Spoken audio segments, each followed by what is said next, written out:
welcome to a very special episode of Mapping the College Audition. For the 200th time, I am your host, Charlie Murphy, director of MTCA. That's still Musical Theater College Auditions. Check us out at mtca.com. And today we are doing a little 200th episode celebration hype because of that big round number. And who doesn't love a big round number? I did have Kelly work round the clock to edit our 2025 Greenroom interviews so you could get them while they were still fresh. In just a few years' time, we went from needing a year to edit these to only a few weeks. Talk about progress.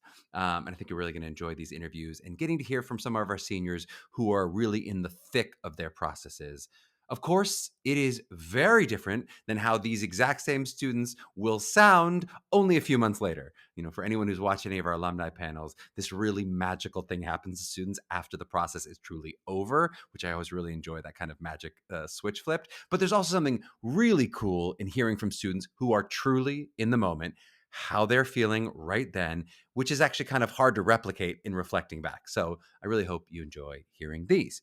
I will say, unfortunately, we had a few audio issues in the green room in Chicago, one of which is pretty unavoidable in that the room we were recording in gets very loud on occasion because it's very full at times. And the other, which would have been completely avoidable, except that Charlie was using some new sound equipment for the first time. So a few of those interviews dropped out of that like special body mic, and then it makes it a little harder to hear. I know Kelly did everything she could to try to balance the sound where we could, and for anything that was just too hard to listen to, we regrettably had to edit it out. But I think for the most part, you're going to enjoy really listening to these, even if for some of them, the audio quality isn't quite what you're used to getting from my beautiful dulcet tones and this very expensive microphone.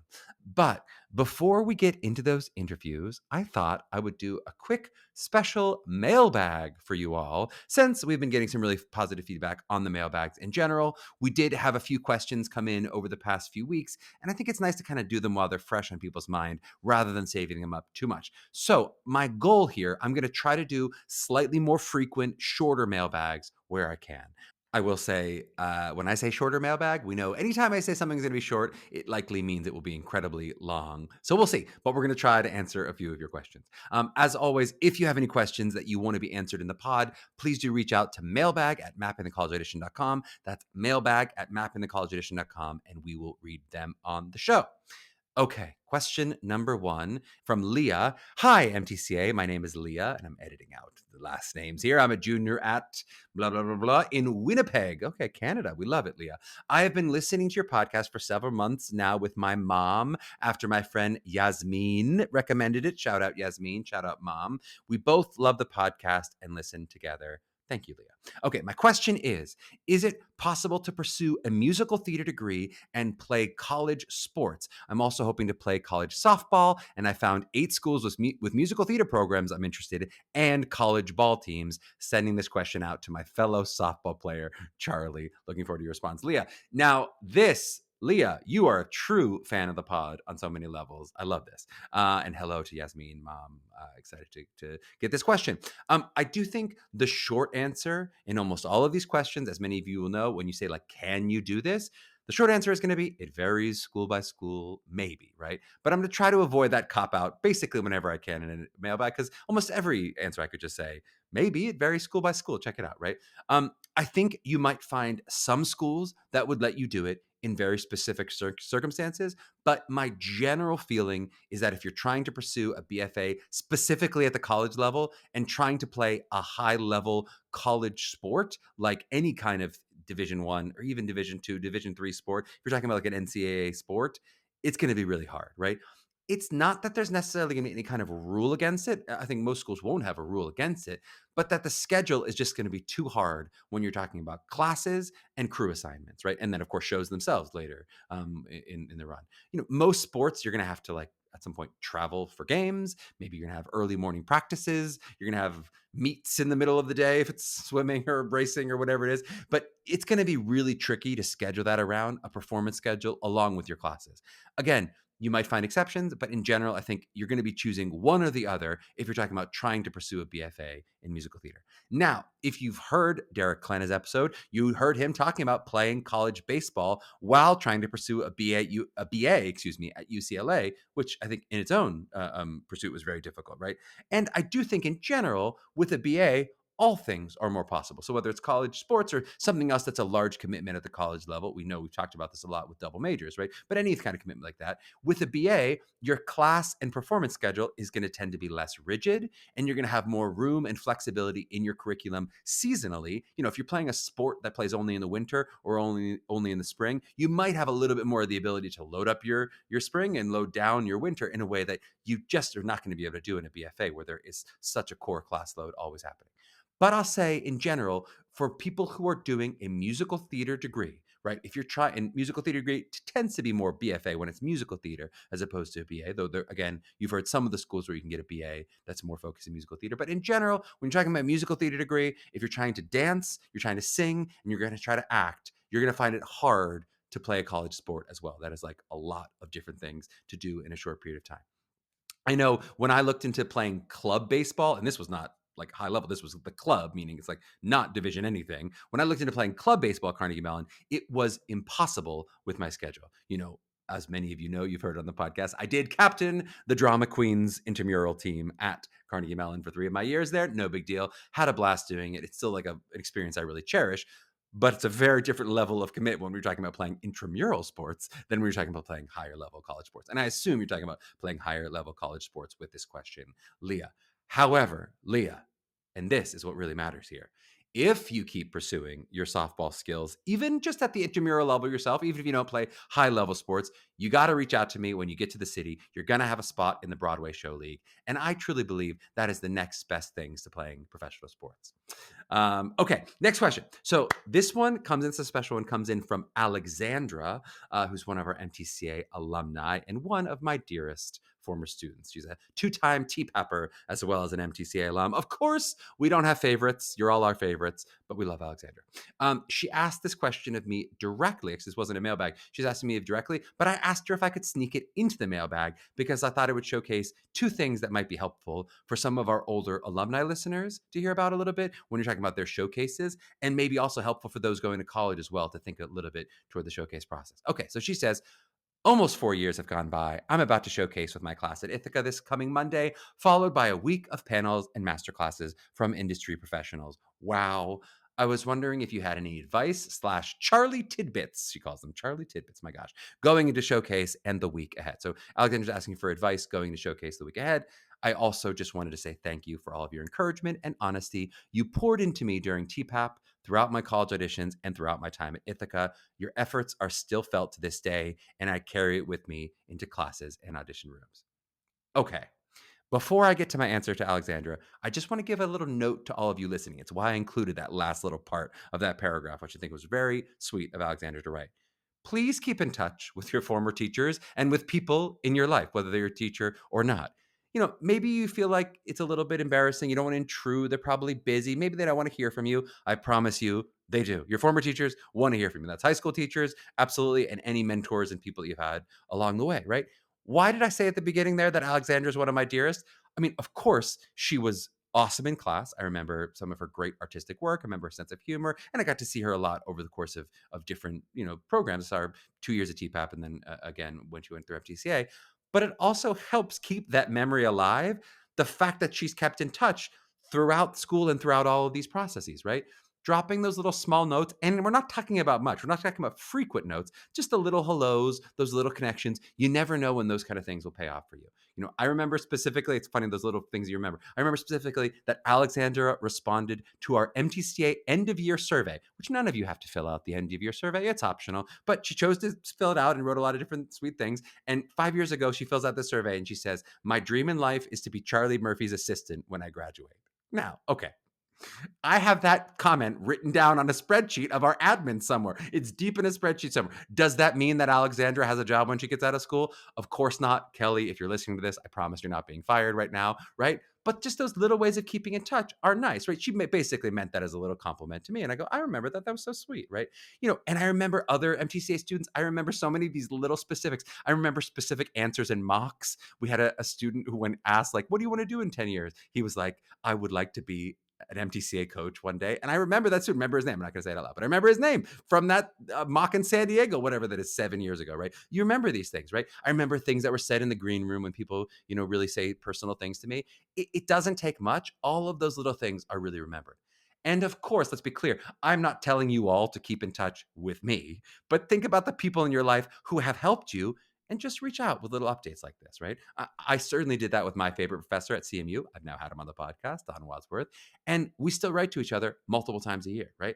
I think the key in all of that correspondence is if you feel a little bit embarrassed of going, I don't know if this is a situation where I should intrude too much, right? If you're worried someone is busy and do they want to hear from me, you can always drop a quick line with an update, a thinking of you, and no ask on their end, right? Sometimes people want to say, can I take you out to coffee? And go, sure, that's nothing wrong with that. But often I am busy, right? And there's something nice about being kept in touch with without saying, and now could you do this big favor for me? Sometimes just saying, hey, thinking of you and I'm keeping in touch. All that kind of stuff can be really nice when there's not necessarily a big ask on the other end of it, right? And for all of you right now, I'm talking now to the seniors who maybe are deciding on schools, the juniors in high school, this is, who are looking a little bit more at the college process. That's primarily, we're talking about stuff like thank you notes after auditions, right? Or if you want to talk about it in terms of like post audition correspondence, which isn't just about thank you notes. In those cases, it's less about the thank you that you have to do such an amazing job thanking them, and more about just that engaging and confident and easy correspondence back and forth. And that will help you in your life with agents, with managers, with casting directors, directors. This is like a people person business. This is a business of keeping in touch and of networking, right? You never want to outstay your welcome. You don't want to be overly pushy, but just dropping that simple line to keep in touch is always awesome. And of course, people like being thanked. Did you see me kind of warm up as I read Alexandra was saying the sort of things that she remembers about them? I'm like, I don't know how true that is for her, how specific, but I go, oh, I think it might be true. And I think that's meaningful. And thank you. It feels really good. I'm glad that that's true, right? Who doesn't like being thanked? Who doesn't like being appreciated? It's just a good general rule for life. Okay. So on to Alexandra's question, which really, when she asked me that question about Showcase, my first instinct was like, it's been so long. Am I the right person to be answering this question? But it did make me kind of reflect on my own Showcase experience when she asked it. Okay, so my big advice here is that you're not going to be shocked as a podcast listener that this is my advice. The more that you can keep yourself from getting swept up in all of it, the better. So the more that you can keep yourself you. I mean, you have to be in the experience. There's no way to do it without being in the experience of where you are. And you have to somewhat be in the stakes of it. I don't think it's avoidable to at all be in the stakes of it, because there are stakes. They feel disproportionately high at the time. They feel huge, these stakes, right? But try not to let it become something more than what it is. So don't let the showcase turn into something that it's not. It's just you showcasing, right? You're meeting casting directors, agents, managers, industry representatives who basically are there to see if they can make money off you. Theoretically, that question is in the long term, but practically, we're often talking about, can I make money off you in the next few weeks and months, right? And again, with some small exceptions, they're not overly concerned about giving you a long career, or maybe more importantly, they're not overly concerned with like giving the people who deserve a long career a long career. That's not really their job, right? They're thinking about the job they currently have right now in this position, what is casting right now, and whether, if you were currently their client or if they're actually casting a show, could they submit you for stuff and make money off you? Or if you're a casting director, could I bring you in and potentially you would get cast in some of the shows that I'm doing, right? That's their job, right? And then some of them, to some extent, they're also going to try to keep a filing cabinet of you and maybe call you in 3 years. That's also true. But in terms of the results that you're getting back from Showcase at that moment, the thing you're seeing is, how interested are they in you right now, right? And about 90%, if an agent or manager is getting 10%, sometimes they get 15%, we're talking about managers or other things, but it's at least 90% your job to worry about the long-term career trajectory stuff. And certainly, of course, with good agents and managers, and you've heard some examples of it, they're going to have some of those long conversations of, hey, I'm willing to put 6 months in with you. And we're talking about the next 2 and 3 years, right? Those are great conversations to have in those meetings. I hope you have them. But I would try. The reason I say like try to stay yourself is try not to give them the power of deciding anything more than what they're actually deciding, which again, for the most part is right now, can I make money off this person? And then of course, again, to the lesser extent, could I make money off this person in the long run, right? That's about all their job really is, right? And I think, at least for me, when you make the question feel smaller like that, it helps it be less about like your general self-worth and that big question of, did you succeed at 4 years of college or did you make a huge mistake, right? And all those kind of like bigger existential type questions that you're going to be asking yourself. It helps to make it a smaller question because it's just not really what the showcase process is about. It is not them weeding out who are the good ones and who are the bad ones, and the good ones get agents and the bad ones don't. In the same way that the college process is not about who are the good ones and who are the bad ones, and the best ones get the most results and the worst ones get the less result. That's just not what this process is. It's not what they're looking to do in these auditions, right? And I know all of that is incredibly hard to hear and believe. And every one of your classes, all of you 22-year-olds, you're still going to do a bit of that and sort of feeling like, who are the winners and the losers of Showcase? And that's going to be part of what happens, right? Who is going to have a successful career based on May 5th of 2025 and what we know so far, right? And you think it's all going to be determined in these few weeks. And I promise you, it is just not how it is, you know? And maybe if it's helpful, I'll say personally, I think I let my ego, what shocking, I have an ego, I know. I think I let it get in the way more than I wish I had.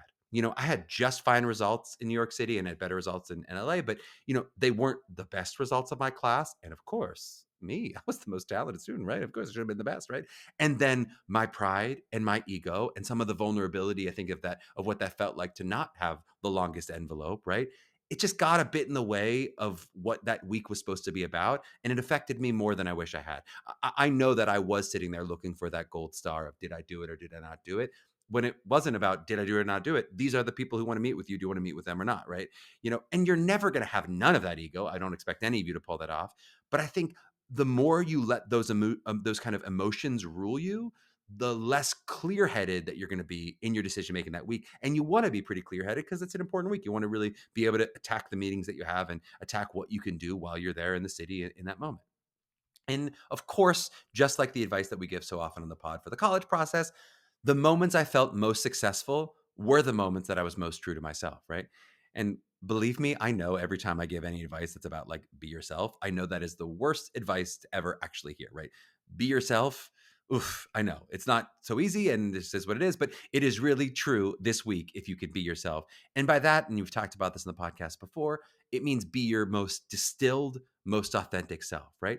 And that doesn't mean veer away from what you feel you've learned is castable or commercial about you, but that I think the most castable and the most interesting commercial things about you almost always have a really distilled version of you in them. So even if you've done a bit of refining and defining to make them a bit more commercial, there's got to be a really distilled part of you in that, right?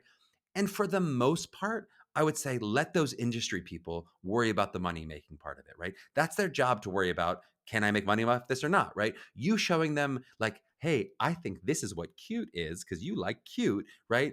That's always going to be less interesting than you saying, hey, this is what me is, and then letting them decide, oh, I think that's super cute, right?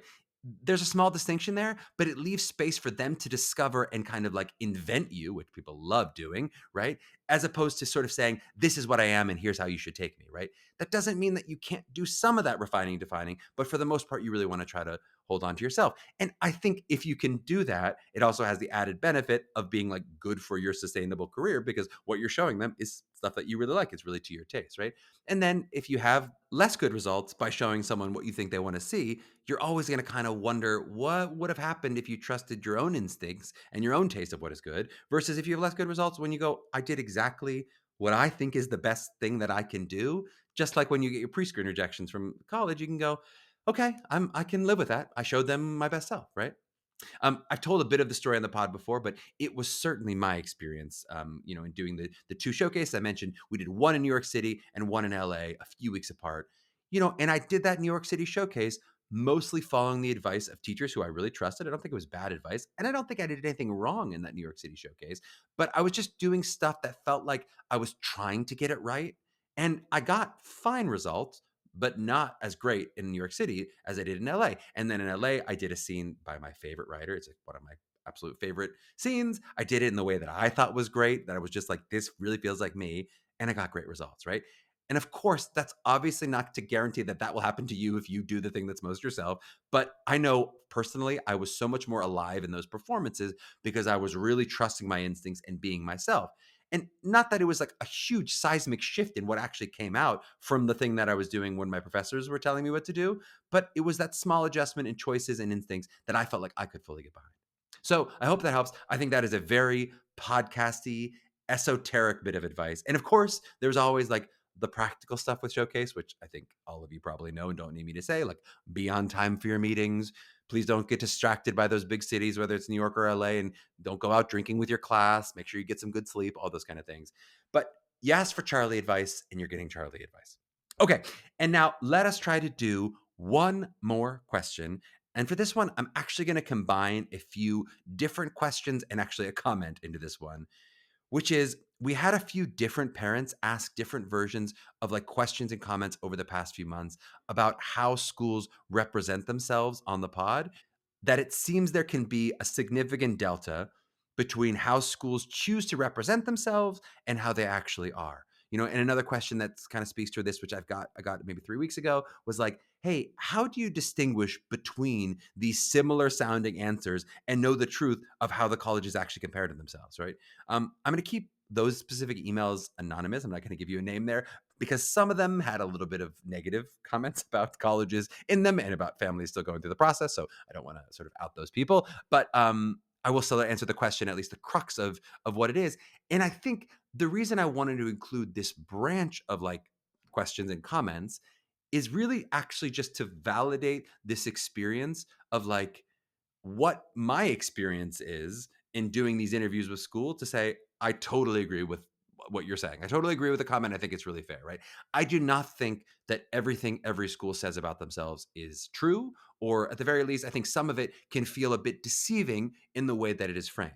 But so, like, really, what I would encourage all of you to do is listen to the pod and take it as a data point in your research. But please don't turn a podcast interview into like capital T truth. It's just not what it is, right?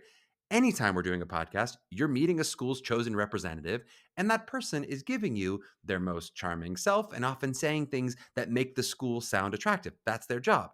And of course, I will push back anytime I hear something that actually sounds like it's untrue, or even if it really just sounds like a bit of BS to me, I will push back.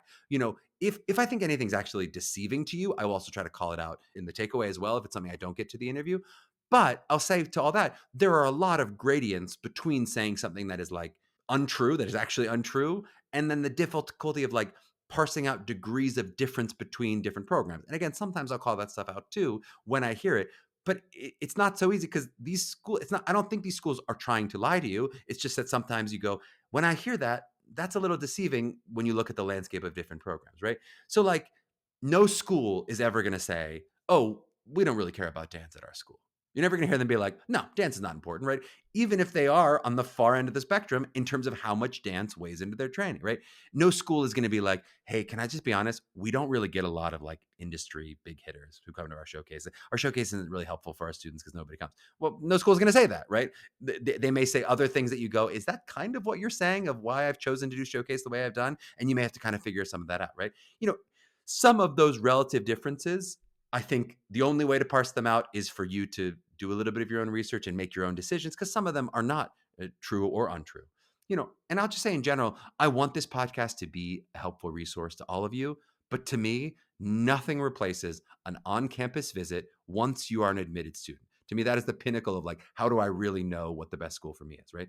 When you're an admitted student, you can observe classes. Sometimes you can participate in classes. It's really cool. You get to talk to professors directly about what your experience is going to be, knowing that you're into school. Often you can take a voice lesson for musical theater majors. And maybe most importantly, you're going to hang out with other students who are going to really roll out the red carpet for you. And you're going to get the full lay of the land in terms of what is the vibe of this program, really, with no BS, right? No podcast interview is going to give you that, right? You're not going to get that experience from listening to a professor talk about a program in general, right? This I hope these interviews can give you a window into what that one professor is really like. And I think you will learn something about that from that experience, right? Or for schools where we get to do multiple interviews, even better, you can get a few different data points on what different professors are like. And I do think in general, this can be a pretty helpful way of digesting information rather than just like trying to read it off a website, which I think websites are even way more deceiving than what you're going to hear in someone verbalizing some of these things to you, right? But in general, I'm a big believer that there's like no single source of data. There's no single data point that's going to solve this equation for you, right? For those who are out there deciding, I really like for that visit to be the biggest factor. But even that, of course, is only one factor. You were there for one day or for a couple days if you're there for a weekend. And that's just that part of the experience. If you saw a show, you probably saw one show. You didn't see all their shows in terms of getting the experience of what it's going to be like, right? But again, definitely do take this podcast with a grain of salt as you do all of these experiences. And I also would say I wouldn't take my relative friendliness with a guest as like an implicit endorsement that everything they say is fully true. Like MTCA says this must be accurate because it was on their podcast. I'm like, nope, that's not necessarily true. Just because if they said it, if I said it, of course I have to stand behind it, right? If they said it, I'm not necessarily going to say that's exactly how I feel, and what they said is 100% what I say, right? Again, I said I will try to call out some of that stuff in a takeaway if there's something that I think is easily demonstrable. So even if it's not untrue, but I would say something like, hey, this school said they care a lot about academics, but I know that they actually care less about academics than other BFA programs. I'll try to say that in takeaway. But again, things aren't always that black and white. And I'll say, I think I mentioned this in the pod before. It's something I wanted to say at Unifieds as well. But I feel the same way, and maybe especially I feel strongly about that data point of an audition, right? The same way you might take an interview from last year with a professor at the school with a grain of salt, that's what that is, that what you're getting as a representative. You should please take each audition experience with a grain of salt as well. Some of our students I found in the green room really weighing a lot into like, were they vibing with the professors behind the table? I know all these kids talk, are they in the vibes? It's all about the vibes, right? But I think when you talk about an audition, it's way more about how a school chooses to do their auditions rather than what the school itself is actually like and how they might teach. There are some very warm schools and very warm people who run quick and efficient auditions, which could feel a bit cold, right? And some of the schools that take a ton of time in their auditions, and they may really butter you up in those auditions, they're doing it a bit more because they know they need to do that to attract students, right? Rather than it necessarily being about how interested they are in you particularly or specifically, right? Though, of course, it feels really good to be buttered up. I just said it feels good to be thanked as earlier in this mailbag, right? That's not to say that it's not great to make a connection in an audition. I think it's awesome when you do.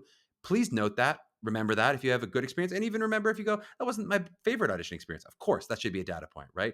And of course, I'm not talking about if anyone does or says anything that's like a deal breaker in terms of the way they spoke to you being inappropriate, offensive, something like that. I'm not talking about that, right? So certainly you could take that in as a much larger factor if something like that happened. But I just find students in general, when they're judging based on the warmth or coolness of a room, I don't actually find that to be a particularly helpful data point in what a school is necessarily like, right? Especially some of these programs that have been around for a while.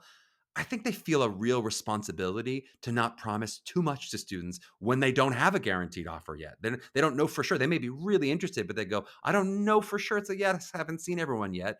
Whereas some of those newer programs, they may have a little bit more wiggle room to play with in accepting more students, and they may just play the game a bit more aggressively and really go for you.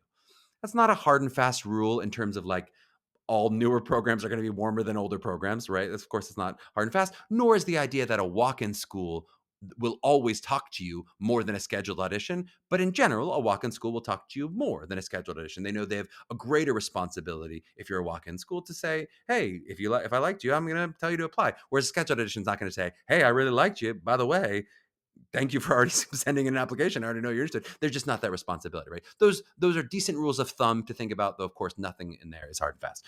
So I guess the larger answer there is yes, please just take most things with a grain of salt. But maybe particularly with this podcast, I wanted to co-sponsor the point that a few of our listeners and our MTCA parents have made to me, which is that not every word that you hear from a professor on this podcast is necessarily capital T true, nor is it necessarily stamped and approved by MTCA as 100%. This is how we think the world is, and this is how it is in terms of schools relative to other schools. All right. I hope you enjoyed that special episode 200 mailbag. And again, if you want your questions answered on any of these kinds of mailbags, the address is mailbag@mappingthecollegeaudition.com, or you can always reach out to us at Mapping the College Audition on Instagram and slide into our DMs, and we'll answer your questions that way. We've done that in the past for sure. And now onto these green room interviews. We're going to be hearing from a number of our current students and parents. And because of those audio blips, you're not always going to hear me say the name in the episode, though I think for the most part you will. But I just want to give a special thanks and shout out to some of our awesome MTCAers that you are about to hear in Joy, May, Elkin, Candace and Ashley, Elizabeth and Andrea, Lacey, Molly, Jennifer, Matt, and Elizabeth. A couple of things to notice as you listen. We do have a few parents with their kids, and then we have one parent-student combo that we had on separately. And I just thought, noting, it's kind of interesting to listen to how mom talks about essays, and then that same student talks about essays in their process, both of which were unprompted by me. I just think that's one thing to notice. Be like, that was the same mom or the same student if you didn't catch that. I also just wanted to give a little underline and co-sponsor to. I really enjoyed in the Lisi conversation. I mentioned we had one surprise coach interview pop in there. They're mostly students and parents, but we had one coach who happened to be in the green room. And I really enjoyed how that conversation kind of dovetails with what we were talking about in the Mary Mitchell Campbell interview, right? We talked about like this idea of what gives you the right, and that idea of like, why do we need other people to give us that validation? Why do we need other people to let us step into our best work? And it's something we talk a lot about as coaches, which is that idea of like how to capture and distill the confidence a student has at the end of their process. How do we capture and distill that and borrow some of it early on, right? And just how we as coaches how can we give them that legitimate validation that we really believe we know they're going to receive this validation, but how can we give it to them when they won't quite believe it until it happens for real, right?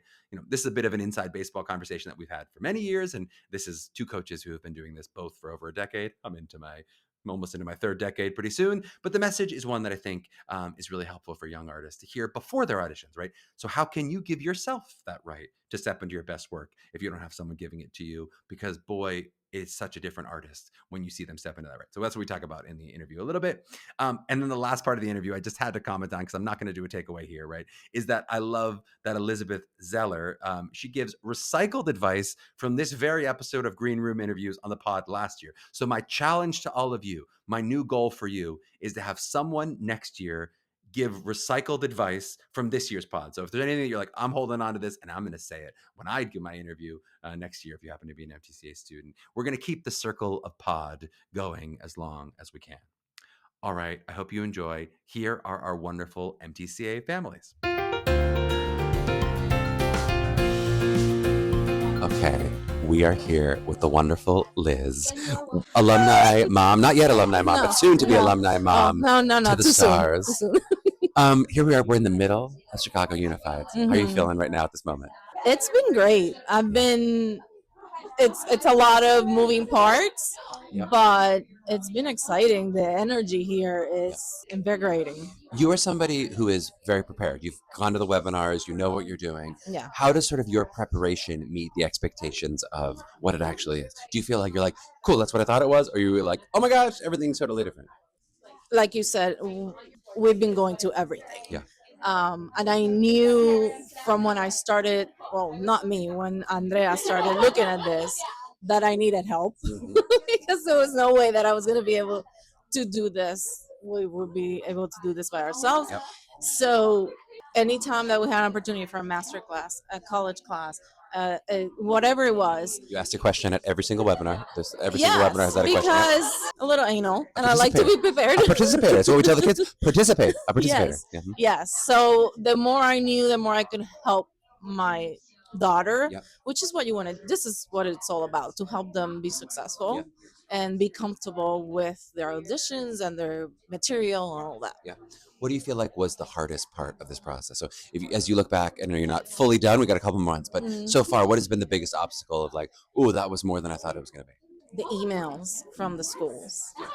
Tell me more about that. Yeah. Well, Andrea, she ended up applying to a lot of schools because she went to Pittsburgh Unified, and that opened up a whole new world to us, which was amazing. Yep. But just keeping up with, okay, this is the application portal. Now you have to fill this out. Now you have to send this in. Now the auditions, and then they keep sending you things about student day and financial. It's a lot. Processes, and maybe especially with Pittsburgh, all the different processes starting early. Yes. Now that might have been different 3 months from now, and they're not always organized on their end. Yes, it's a lot. But do you have a giant spreadsheet? How did you get track of it? We do. We have a giant spreadsheet with a lot of tabs. Yep. So one was at the beginning with everywhere we applied, where was the status. Then it was financial aid, who got, because with FAFSA you have to take schools in and out. Which one got it, which one didn't, and then audition schedule, and then we have another one with scholarships and all that stuff. So a full-time job. This is a full-time job. It is. Yeah. It is. Okay. What has been the most successful part of your process so far? What do you feel like you're like, if I could pass this on to other moms, other dads, this really was helpful to me, maybe other than the spreadsheet? First thing, use MTCA. First Yes, thing. first Must thing. be said. Uh-huh. Must. And then once I was in MTCA, I think the all access pass, Yeah. I know it can be like, oh my God, it's a lot of money. It's a lot of money. But in the scheme of things, it's like you get so much more Yeah. than what you pay for. Yep. Again, all the master classes, the mock auditions, the private auditions, the virtual auditions. I mean, come on. Yep. Hey, you're trying to sell me. I created Yes. the access pass. I agree. I'm sold. Yes, and you don't have to worry about anything. You're already signed up. It's just a peace of mind in this whole process that you need, and you'll get so much more out of it. The other thing that I would say is Andrea started when she was starting as a junior, so it Yes. was great. She started at a great part of the process. Going to Pittsburgh Unifieds was great, Yep. but it was only because you guys made sure she was ready for Uh-huh. it. So when she went there, she had her material in and out with her Yep. coaches. She made the deadline with her coaches. She's like, I want to go here. Yep.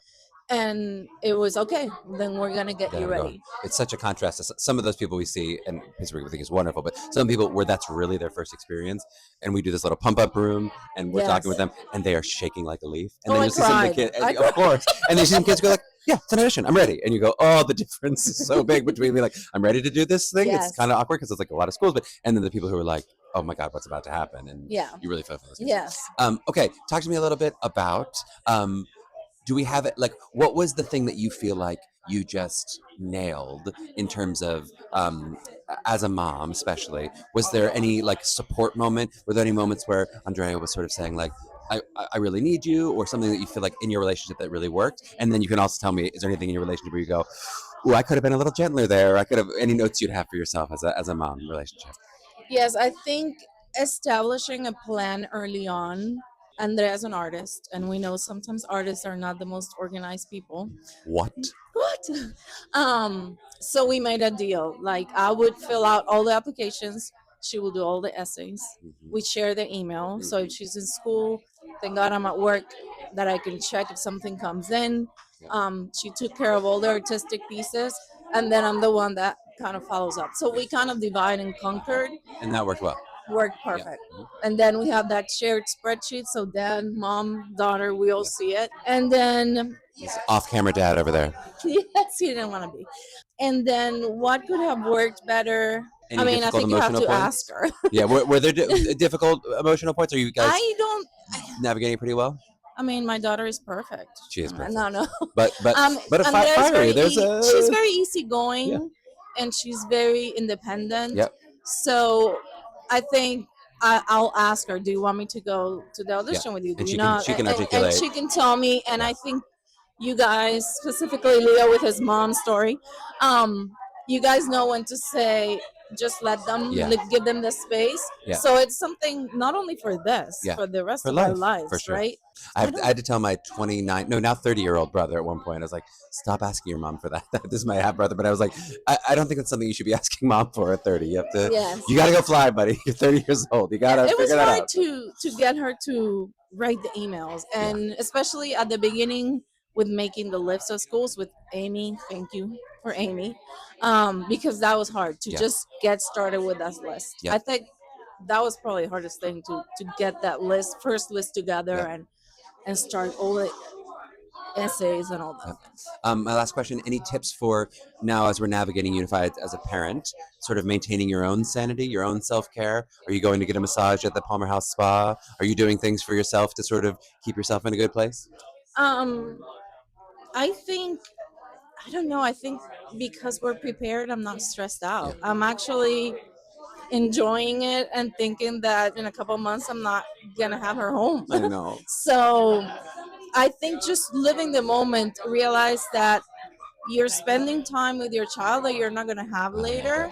And this is, I think children are my experience in my life, is that you remember more the things you did with your parents than what they gave you. Yes. And this is something that you and them are going to remember for the rest of life. So I'm enjoying it. I'm not stressed. Podcast listeners are going to be sick of me talking about this, but I just read the book 4,000 Weeks, which is like this beautiful, it's supposed to be about productivity, but it's really like anti-productivity. And his big thing, he's sort of basically like, you're going to die. That's what 4,000 Weeks is like. So live your life a little better, and that you'll never finish all your work and all these things. But one of the big points he was saying is like, we're so work focused that we see like our child running in, our child needing us as like an interruption of our work. And he was like, I dare you to think of it the opposite way. I dare you to think of it like their work is an interruption to that beautiful time you get to spend with your child, because that's what goes in a second. That's what you blink and all of a sudden they're gone. Yeah. They're about to be. Yeah, I'm not looking forward to that, but she'll be okay. She's gonna have so much fun, so I'm not worried. Okay too. Yeah. Liz, thanks so much for coming to the pod. I'm so excited to have you. Bye, guys. All right, here we are at Unifieds with May. May, how's it going today? How are you feeling? Good. Yeah? Really good. In comparison to yesterday, I was kind of a mess yesterday. You want to tell us about it? Yeah. Yeah. I mean, it was obviously just like a lot of nerves, like my first day at Chicago Unifieds. I think I was just hearing about a lot of people and their acceptances, and like I think it was making me really insecure about myself. I ended up crying in one of my audition rooms just because I was so overwhelmed by a question they asked.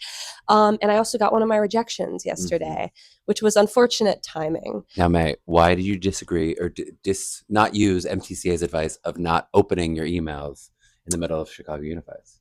It was it was actually because in the MTCA group chat that we have, unfortunately, people were talking about like, oh, they had gotten emails from a certain school. Yes. And so I was curiosity did kill the cat. Can we blame mom on this? Is it mom's fault? No, it's actually entirely my fault. But it was one of those things where I was like, because people were getting emails that were like, if you're getting this email, it means you're being considered further. And I didn't. So I was like, well, I know what the answer is, but still, I should not have looked at it.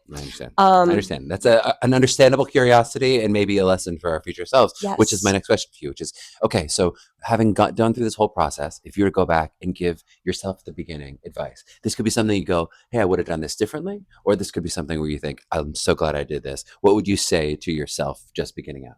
I mean, sort of what I was kind of just saying, like, you really cannot compare yourself to anyone else because they do not have the same deal as you. It's really not. I think I compare myself and I'm thinking about talent, but you just don't know, like, things like if it's a boy or a girl. Like, I find myself comparing myself to so many guys. And I'm like, why do I do that? Like, I'm never going to have the same exact experience as they do in musical theater. And I'd also tell myself, the amount of success that you're expecting compared to failure, like, that's just not realistic. And I wish I had set myself a little bit up more to be prepared for failure, because it's so different than the regular world where, like, you're small little pond and it's so much easier. Yeah, that's well said. What do you think was like the toughest thing for you in this process? What was the most difficult thing, like obstacle for you to overcome? I'm still overcoming it, but definitely like insecurity and like where I come from compared to other people, you know, not having a strong dance background as other people, being more versed in classical training, like classical singing as compared to like belting contemporary sound.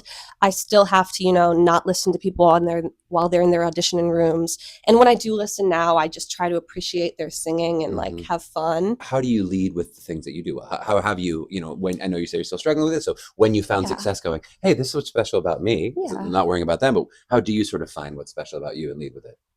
Honestly, I've kind of at this point I get in these rooms and I don't think about it as trying to sing. I get in there and I just sing and I tell a story, and however it comes out is how it comes out, kind of. Not to be like, no, vocal technique is bad, but I've realized that you're not focusing on the technique. Yeah. You're letting it go at that point. That's great.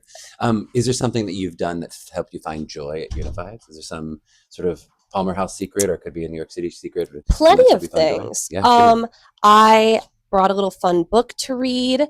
I was listening to music this morning. What book? Do we have book recommendations? Oh, Daisy Jones and the Six. It's just pretty light, fun. That's what I think I needed. If I tried to read anything heavy, it probably wouldn't be good. Music, I was listening to like Lady Gaga this morning because I'm so excited for her new album. Pronunciation of Gaga. Yeah. Nice, yeah. And hanging out with my friends. Joy is in this room with me, and Joy is not just a word. Joy is a person coming on the podcast now. Joy, she's a really good friend of mine, and so it's been good, like keeping in touch with her and telling each other how things have been going for us. It kind of keeps things in perspective, because sometimes you feel like, oh my god, everything's going right for everyone else and it all just sucks for me, and that's not true. You just got to talk to people and you got to hear their stories, and everyone tells you, oh my god, this one's so bad for me. Yeah. We talked about it in the pod just last week, but everyone feels like everybody else has a million acceptances, and they don't. That's not true. Yeah. Some people have some early acceptances from some places, but most people have not heard any results And yet even on the February people 2nd. who do, I've like had to learn, like, even though like the people who do have all the million acceptances, it's like, well, that's not my like, that's just That's not not your me. That I don't have their lived experience. Yeah. I don't have all the reasons they're accepted at all these schools, and I have to accept that. Maturely said. May, thanks for coming on the pod. Thank you. Here we are with Joy. Joy mentioned in the last interview with May, and here she is coming from backstage Oh my God. forward to on the stage. She's giddy with excitement. I am. Joy, how you doing today? I'm doing okay. I had a really rough audition this morning, but Do you want to tell us about it? Sure, actually. So I will not disclose what school it was from, Okay. but I will Secret say that the dance call was particularly rigorous, technical, and fast. And I already have my own personal insecurities about dance, and I got in my own head quite a bit while there, and that insecurity from the dance call carried into the rest of my day, including my singing and acting audition. So it was just generally a very low time, but I've been hanging in there. I came back to the green room and I talked to some people from MTCA. It's me. Yes, it's Charlie Murphy, and my spirits have been lifted a little bit. A little bit. That's slightly effective. That's what I've been called before. It's slightly helpful. Just a little bit, yeah. Let's do a little advice. Can you give me some advice to yourself? It could be yourself starting out this process or just a young person starting this process in general. What stuff did you do that you feel like you really worked? And then is there stuff that you go, you know what, I wish I had focused a little more on this? Okay. Ooh. Okay, first thing, I think that I personally have really profited off of being candid. I think that there is sometimes a worry of like, are you behaving properly in the room? And I think that a lot of the time I'm like really not, but something that really helps me build moments of connections with the auditors is the fact that I am being completely myself, even if that includes like a word I probably shouldn't say coming out, or like just like body language that is looser, and I think that helps me get the work done more easily because I'm not putting up a front. Yep. But the most, yes. Well, I was going to say, you said this morning the sort of the difficulty of maintaining that. Like, I'm so tired. In a vision room of like what it is to open up and then have to try to still walk through the world as you're that vulnerable. Yeah, it's exhausting. I think a lot of this process demands, because as you know, and people are going to tell you a million times, be yourself, and that's fine and great. But if you're being yourself for several hours a day with no ability to really like shield yourself and put any sort of front on, you're being so unbelievably painfully vulnerable more often than most people, and that'll get to you eventually, especially if you're doing like multiple unifieds or something. So you have to be careful of the fatigue of that, but at least for me, I found it pretty unavoidable. It's almost said, because it is so rare that we are actually our unadulterated self. Like right now I'm being like kind of silly interviewer self, even though I'm like 90% myself. I'm like 10% of me is like performing, and then we're always having, I'm like some knowledgeable element of teen, Right. like it's definitely but you're playing a character, and then you have to walk in and not play character, just play really unadulterated you. Yes, Yeah, absolutely. I have one piece of advice though that is my piece of advice that I'm going to say. Give it. Okay, so I would say a message that is repeated a lot in this field, in this process, on this podcast, is, well, I'm about to dispute the message. So I'm ready to hear it. Is you will end up where you're meant to be. Trust the process. Terrible. You don't know you don't know other people and where they are, and like that kind of thing, and those things are all very helpful for some people. I've found that to feel disingenuous. When I have really bombed something, I have a hard time being like, well, it just narrows down the doors that I'm meant to walk through. I can't do that. I've tried to develop a more stoic attitude towards it. And the phrase that I wrote in my notes on the first day of New York Unifieds for what I'll say when I feel insecure is, quote unquote, what are you going to do? That's been my thing. Because the thing about this is there are truly variables that you can't change. You can't make a school accept you. You can't add on years of dance training that you haven't had. And so what I've been trying to do is just be like, okay, I have what I have now, and that is all I can do. Nothing I can do about it. I'm going to go in and do it. And having that attitude has worked out significantly better than any sort of opportunistic, like, it will turn out, just like something will happen because there's nothing else I can do about it. Like that's been helpful for me specifically. I think it's beautiful. It's very Buddhist of you. My mom is Buddhist. Yeah, it makes a lot of sense. I mean, it is just like what you can control. I mean, I think the idea of everything happens for a reason, you'll end up where you're meant to be, is helpful for some people. And so if it is, great. And some people believe that. I definitely don't necessarily believe that. I think part of the reason people say that in this process is that there is a truth that you tend to attract the right program that is attracted to you, but that doesn't mean it all works out perfectly. And it doesn't mean that there's some sort of divine reason. It could just be compatibility. Right. Well, that's right. It's It's like everybody ends up with the right person. Like, no, that's not true. Some people don't end up with the right people, but that the process of dating, hopefully, you do weed out some of the wrong people. Yes. And at the beginning, you think the people you have a crush on aren't necessarily the people you have perfect chemistry and are meant to be with forever. Absolutely. And at the beginning, your relationship is more of a crush. So some of what we're saying when we say like, hey, it will work out is like the right kinds of schools will find you. But of course it doesn't mean definitely. And sometimes that doesn't happen, but it's all like a lot of stuff is out of your hands in this process. And to be able to just be like, I'm going to do the work and that's all I can do has been the most helpful for me. So I'm sure I'll be different when I'm gotten into school and I'm all happy about it. I'm sure I'm going to be like, everything happens for a reason, guys. Like, just keep pushing, you know. Sage advice. But no, I think it's really smart. And even if things work out, that doesn't mean that what you said isn't true. It is definitely, I always talk about Leo and I now, almost in year 20 of doing this.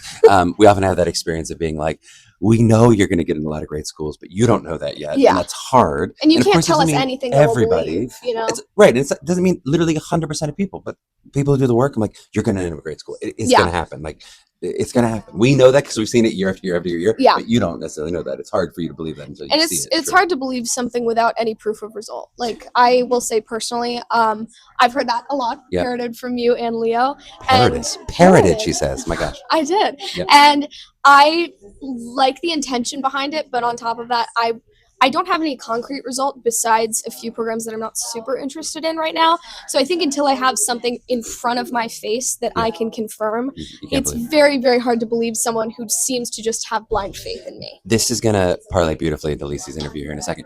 But I love that. I really hope at the end of this process, we're going to check in and you're going to have some great concrete results. And I'm interested to see your perspective. I wouldn't be surprised if you say, I'm still right. And you could still be right, even though you could get into a number of great programs. But we'll talk about that in a little bit. Thomas, how are you finding your joy in this process? How are you keeping yourself up? And don't just say May's answer of hanging out with May, but go ahead. Did you mean that as like a joy, like name joke? I didn't, that just like no, I've been asking everybody, but okay. How have I been finding my joy in this process? It's been difficult, and I think that when there are moments when something is really like not going well and I feel really low, I let myself sink in a little bit. Earlier I was listening to Mitski because I was feeling sad, and that was good because I couldn't really do anything but wallow for a second before I got back up. To find joy though, I've been getting myself little rewards. It's nice to have sort of an action that is then rewarded by a little treat or something. So after most of my auditions, I do something nice, or like depending on how nervous I am for the school beforehand, that sort of arranges how much time I block out afterwards to sort of decompress. Like I had a really big one yesterday and I left the entire rest of the day completely blank to take like a 3-hour long nap, and it was very nice. Joyful. But I try to structure things based on how I'm feeling, even like my time with other people.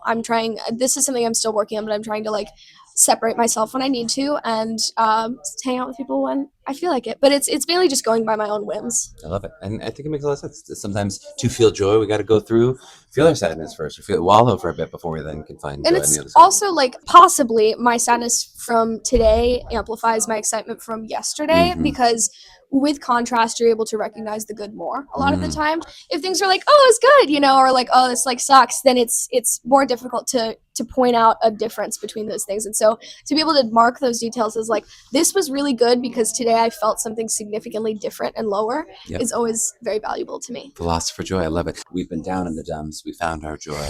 What a journey you've taken us on, Joy. Thanks for coming on the pod. Appreciate it. Thank you. I'm here with Elk and Frank. Welcome to the pod. How are you feeling today? I'm feeling great. Thank you for having me. How's it going? Middle of Unified. We're day 2. How's it all feeling? It's a lot. It's intense, but it's fun. Doing what I love to do. It's crowded. Yeah. It's a maze. Yeah. But it's interesting. It's different than New York. Yeah. Really different. We may talk a little New York for Chicago. But first I want to say, for our younger listeners, maybe if I'm listening to this as a junior now, what advice would you have to yourself starting out in this process? Well, I started as a junior, so I think I was on track the right way, but I'd say stick with it. There might be times where you're like, oh, I don't want to get up and do this masterclass. I don't want to go here and do this dance call. Yeah. But it helped a lot, and it made me more confident and stronger in my abilities, and it made me realize how much more I love this. Yeah, I love it. What was the hardest part of the process for you? What was the toughest part? It's a lot. to deal with at once. You know, you're still in school and you don't want to, you know, senior year, you don't want to get senioritis early. Yeah. And you also want to really focus on the auditions. And so balancing the schoolwork and my other life while auditioning is a lot. Yeah. I had to drop football and all the things that I love to do outside of it. We don't recommend dropping football, people. Yeah. I had more time and to focus on my auditions, and it did pay off. Yep. Well, how did you maintain your joy through the process? What was the thing that kind of kept you going? What was the motivation? Going to audition. I get to sing the songs that I love, Who I Be, great song, and I truly enjoy it. Elkin, thanks for coming on the podcast. Thank you. Appreciate it. What are you about to go audition for? Southern Illinois. Southern Illinois. Let's all wish Elkin well, though by the time we're listening to this, it will have happened already. Yes. Thank you. All right, we're here with the Newsteins. We have Ashley and Candace. I'm going to start off, how are you feeling today, just going through the Unified experience? Feeling good. It's only day 2, day 3-ish for me. Day 3, you're counting Sunday as day 1, day 0. Yeah, Okay.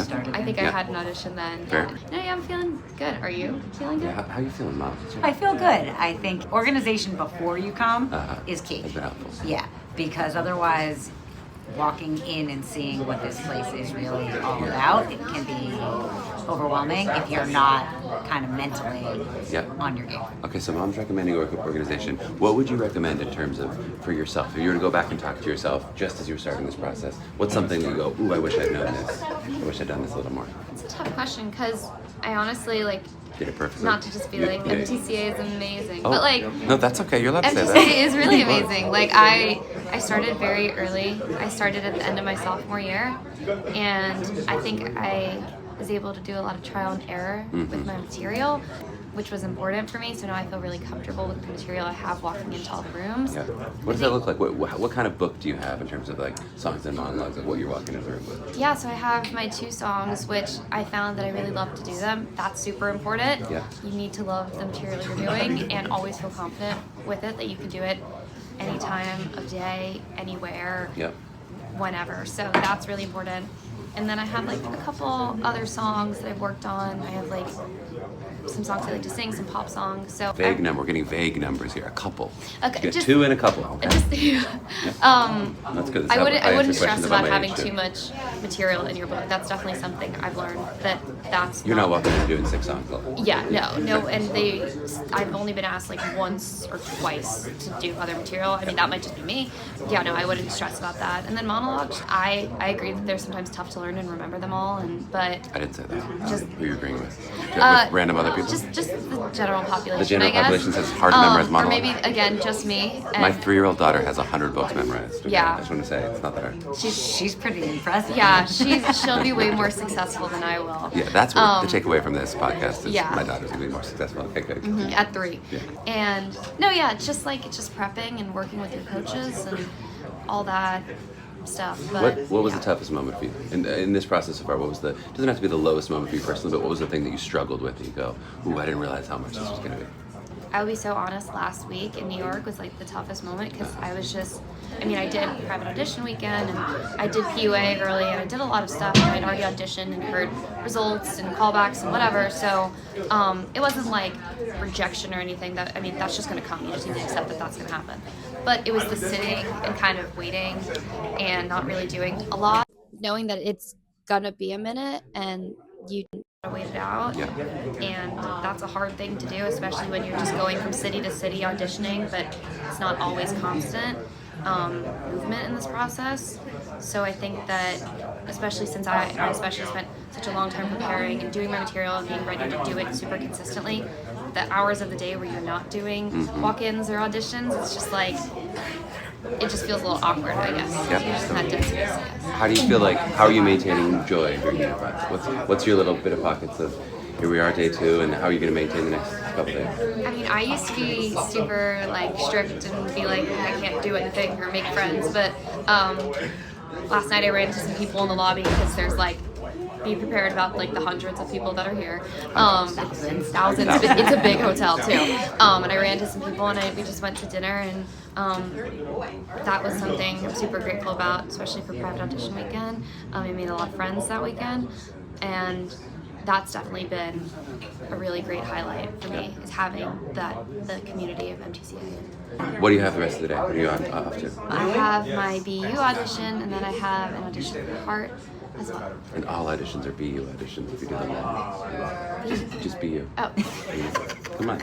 That was really good. No? That was good. I was like spelling it in my head, and I was like, what? Boo. Well, there you go. My daughter can spell, memorize, and we're going to try to catch up as best we can. Yeah. Thanks for coming to the pod. Appreciate it. Thank you for having me. Okay, we're here with the great Lacey Jordan. She's been on the pod before. This is a returning guest. I'm so honored to be a returning guest. Returner. So honored. We're popping on to tell a quick story because you were telling me a great story last night. Oh, yeah. And I thought it maybe would be helpful for all of our students. So we may make this an anonymized story. Okay, yeah. But will you I'm just gonna tell make us a it little bit anonymous. of what happened to you yesterday that was so inspirational? I had a student who got her first acceptance at a walk-in on the spot. And I got to see her in a coaching session like maybe 2 hours later, right on the heels, still like basking in that. And we worked on one of her newer pieces and she did great work. And then at the end, I was like, okay, let's see that main piece. That is the one that's like her favorite cornerstone piece. And she sang the living daylights out of it like a shining star. And I saw such growth. And then I also saw this, like, I had been seeing such growth from this student for months now. But what was fascinating and what I told you about was, like, isn't it amazing as artists that sometimes hearing someone else say, you got it, you're in. You're like good. You're so Gold good. Star. That all of a sudden it's like the permission meter or something is like, oh my, I'm great. And so I'm going to like just let myself like shine like, you know, the star I am in that moment. And so what we talked about is like, why do we leave it up to other people? And how do we bottle that for you? I mean, so we've been talking about the whole podcast for the last month is like, how do I bottle podcast confidence and give it to you and shoot it into your veins?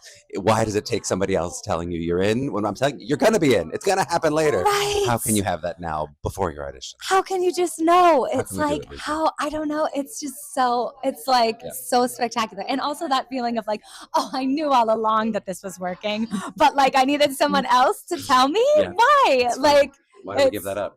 And I feel myself doing that as an artist too. So it's so human, but it is like, oh man. Yeah. I use the analogy of like, it's like being kissed or whatever. When you feel like, it's not that you think at 12 years old or whenever your first kiss is that you'll never be kissed, but then once it happens to you, you're just like, I've joined the class of people who do this. Or I thought about getting married or whatever. That feeling of like, oh my God, I'm capable of like, it's not that I thought I'd never find someone really, but some part of you thinks I'll never find someone until you go, yes, someone else wants me too. That's so nice. Totally. And to see it all come together as a teacher, like to be part of that moment, that is such a like, that's why we teach, right? Like it's to see people like put the pieces together and surprise themselves. Like, oh my God, I could live on moments like that for a whole year. Are there any other tips that you have? You're now a many-time Chicago Unified vet. Oh my gosh. Any tips for surviving the Palmer House, surviving Chicago in general?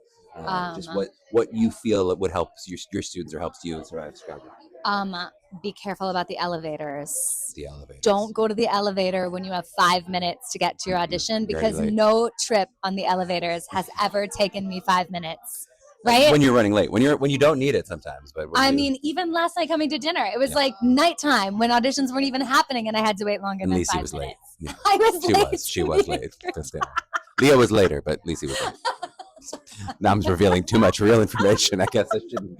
But really, it's like you do not want to like. I mean, in New York too, actually, because in New York it's different. It's not elevators, but it's showing your ID at the desk. At the desk, there could be a big line. The guy could be moving slow, and like I have had many a heart attack in one of those lines, like being like, "Oh my God, you don't understand. I have an audition, sir. You don't understand. Scan that ID. I've got to go." Such a bad feeling, and then also like your adrenaline then is like it has nothing to do with the audition, but then you have to like walk yourself back from that feeling on top of being nervous. We had that experience together the other day, just yesterday, with a student who was like stressed about a scheduling mistake. The scheduling mistake didn't actually matter, but then I was like, now you have another challenge, which is like right now your stage manager brain is like going crazy, and you need to go walk in that room and be an actor. Like when you're running late, it's like you're like, how do I get there on time? Is a whole different mode than like walking in the room, relax, able to play, able to be vulnerable. Like those two things are like different systems going on. So if you can avoid turning on that part of you that panics,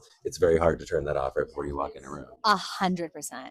All that moment that we were talking about with that student, that wouldn't have been possible without months of really thoughtful preparation. That was like hard work. So like you can't imagine that like you're gonna pick out a song, you're gonna think about it for 10 minutes, and then you're gonna stand up and like inspiration's gonna hit you like a lightning bolt.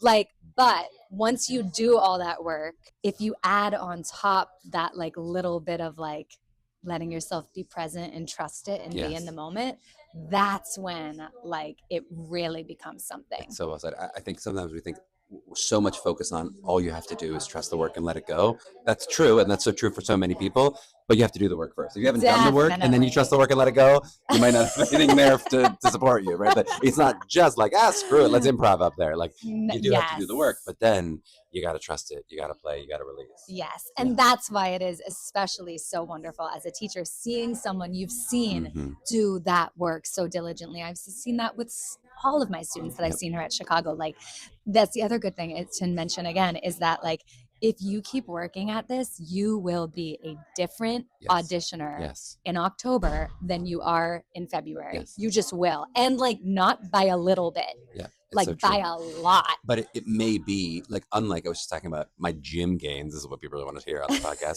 But like literally, like, you know, if you like you work your muscle and then you sleep and then you eat proteins, like things will happen in a pretty sequential. It still could be like you get little bumps, but it's going to happen pretty sequentially. Art doesn't always work that way, right? It's not always like, great, and then next week 5 more pounds, and next week 5 more pounds. Like, no, it may be kind of nothing, and then whoosh, oh my God, the light's on, and it's a totally different artist, and you don't see that work incrementally in every 3 pounds. You see it all of a sudden or whatever. Yes, which is so cool and like amazing. Should we talk more gym stuff, or do we feel ready to wrap it up? Okay. Any gym tips for people? Any gym tips? I don't know. I don't have a gym. Speechless. I've stumped Lizzie Jordan. She's like, gym tips? Absolutely not. Oh God. Please, thanks for coming back on the podcast. Love it. Hello. How you doing today? A sense of relief. Yeah. A sense of a little bit of sadness. This is day 4 of Chicago Unified as we record this. We're done with auditions in Chicago. Yeah. We have a couple more on campus. Yep. But I kind of feel like it's the end of MTCA. Yeah. In a way, like we're not going to see everybody at a definitely not in person in the same way. Yeah. In the same you get some consults at the end of the year. Well, we'll talk about your results, but yeah, we're not going to. But like no more parent meetings. Yeah. No more like seeing all the people that we've spent so much time with over the last year. Until you come back and do a parent panel for the juniors or whatever. But exactly. Yeah. Which I will be doing. Exactly. You're right about that. Absolutely. Yeah. No, but it's there's definitely the feeling of we're seeing all these goodbyes around us as we record this. The feeling of like, oh no, this is it. We've been preparing, and now it's winding up. But I think one of the things that I've taken away and like talked about with a lot of the other parents here is that one of the best things about having done the All Access Pass, which we did, so we kind of threw ourselves into this, and because we knew we live in New York, we could take advantage of so many of the opportunities, the weekend dance, all the webinars and everything. And I wouldn't have traded that at all. By participating in everything, and my child, Henry, participating in everything, he met so many people. And these are Broadway's future stars. And so when he goes to college, there's no doubt in my mind that he is going to be with another MTCA kid. Yeah, for sure. Or many. For sure. No matter where he lands. We always talk about they're going to live together, they're going to be best friends. I mean, it's really, we see it now. It's people from 10 years ago who were like, this is my best friend, they were in my wedding. It's right. And then when they get out into New York or LA or on the national tour or wherever they land, like they're always going to know someone. They're going to have this huge, it's like a built-in network. I mean, that's one of the things. And like, I know that Henry, like every day I've had to like pull him back from his over socializing. There's stories every year. There's a pool party that happens at Unified. He definitely had a little pool. We pulled him back from the pool party. Well, you said 10 p.m. bedtime? I did. No, appropriate. We appropriate. I did. Gotta sleep. Gotta get up for warm-ups. One of the things I think that they loved about being at the Palmer House was going into all the ballrooms at night and singing their hearts out and like singing their voices out when they should be resting. Yes, when they should be resting. Did Henry do this flash mob last night? Flash mob was insane. Flash mob. I've never seen anything like it. In the lobby of the Palmer House. Condoned by the hotel staff. Not condoned by MTCA. Uncondoned by Charlie and Leo. It was only one song. Yeah. Well, I heard there was multiple. Seasons of Love, then there was Wicked. There was Harmonies. They only did the harmonies of the end of Wicked. Okay. And one Let It Go. And one, that's 3 songs. That's 3 songs. It was 2.5 songs. That's a full audition. It is a full audition. No, I love that you started giving advice too. As you look back, on maybe especially to a parent who's starting this process, they have a sophomore, they have a junior. Yeah. What would you say to the parents sort of navigating this, of going, what you've learned, what you feel like you did successfully, what you would do differently? Anything you give advice to the other parents? Well, I think, you and I talked about this yesterday. We came to this process absolutely knowing nothing. And Henry only kind of jumped into theater in his sophomore year of high school without any real professional training. Sure. And so I did not really know how high the mountain was going to be. And I also didn't fully understand how many kids come into this with a lot of professional training and background. Kids who'd been on Broadway when they were babies or little and had voice coaches since they were 7 years old. And I think what we started with in dance, which was day one, what do you know? Right. And he didn't know anything. And knowing nothing. Knowing nothing. Started with first position. I feel a little bit like we should have done the same with voice tech. We should have started heavy with the voice tech in the early months as a foundation. But instead what we did is we jumped right into the song. Selection, and song selection. When you still had time to potentially build up a little bit more of the vocal technique. And I also feel that we probably should have done more self-taping for the pre-screens to give us a little more comfort in the pre-screens. Let the personality come through instead of the stiffness of being under the strict deadline of finishing with the professional photographer and the cost of that. And we could have probably saved a little money there. But also, we needed to have a little more confidence in our ability to self-tape, which I didn't have. It's one of the things we talk about a lot in the process. Like, it's very difficult that they ask you to, the first thing to do is self-tape, because the self-tape is harder than a live audition. It's like you have to have more confidence in what you're doing to be able to lay something down on tape. That's like a more advanced skill. And they ask you to do that first, like right at the beginning. Right at the beginning. And we did, I will also say that PUA, there are definite like pros and cons to PUA. This is Pittsburgh Unifieds for those who don't know. Pittsburgh Unifieds in early October. We had to send in the self tapes by the pre-screens by early September. Before we were really ready, we got some very positive feedback from the people running it on the pre-screen, so we felt okay. Did not understand that we would not necessarily hear from the 20 or 50 schools that were there right away, and that it would trickle in over the next few months. But what did trickle in for Henry was some early acceptances that gave him confidence even when the rejections on the pre-screens came in, and has sustained him through this entire process to let go of himself a little bit more. What about for you, especially at this point of the process, feeling the anxiety? I think a lot of parents feel like, oh God, it's hard because my child is the one auditioning. My heart is out there in those rooms, but I'm not in there. I'm not doing it. How are you sort of taking care of your mental health or taking care of your emotional experience? It's certainly a roller coaster. From the begining of, we met Leo last February, so now we're almost a year. It's been a year. 525,600 minutes. Flash mob last night. I think what I have found this process a little bit soul crushing and heart crushing. Yeah. My child does not feel the same way. Right. He let it go really easily. Let it go. It's also from the Flash Mom. Yep. Now you got to find a way to work in to find gravity. I would say that I have found community with the other parents, which I didn't seek out initially. Yep. I kind of tried to not make all these friends with people from all the over the country, but it's inevitable. Yep.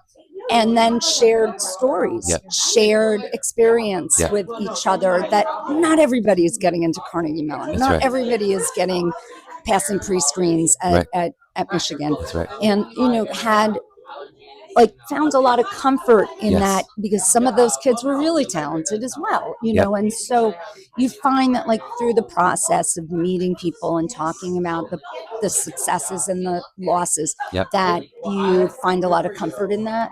I also learned over the course of the year to let go of my preconceived notions of the schools. Yep.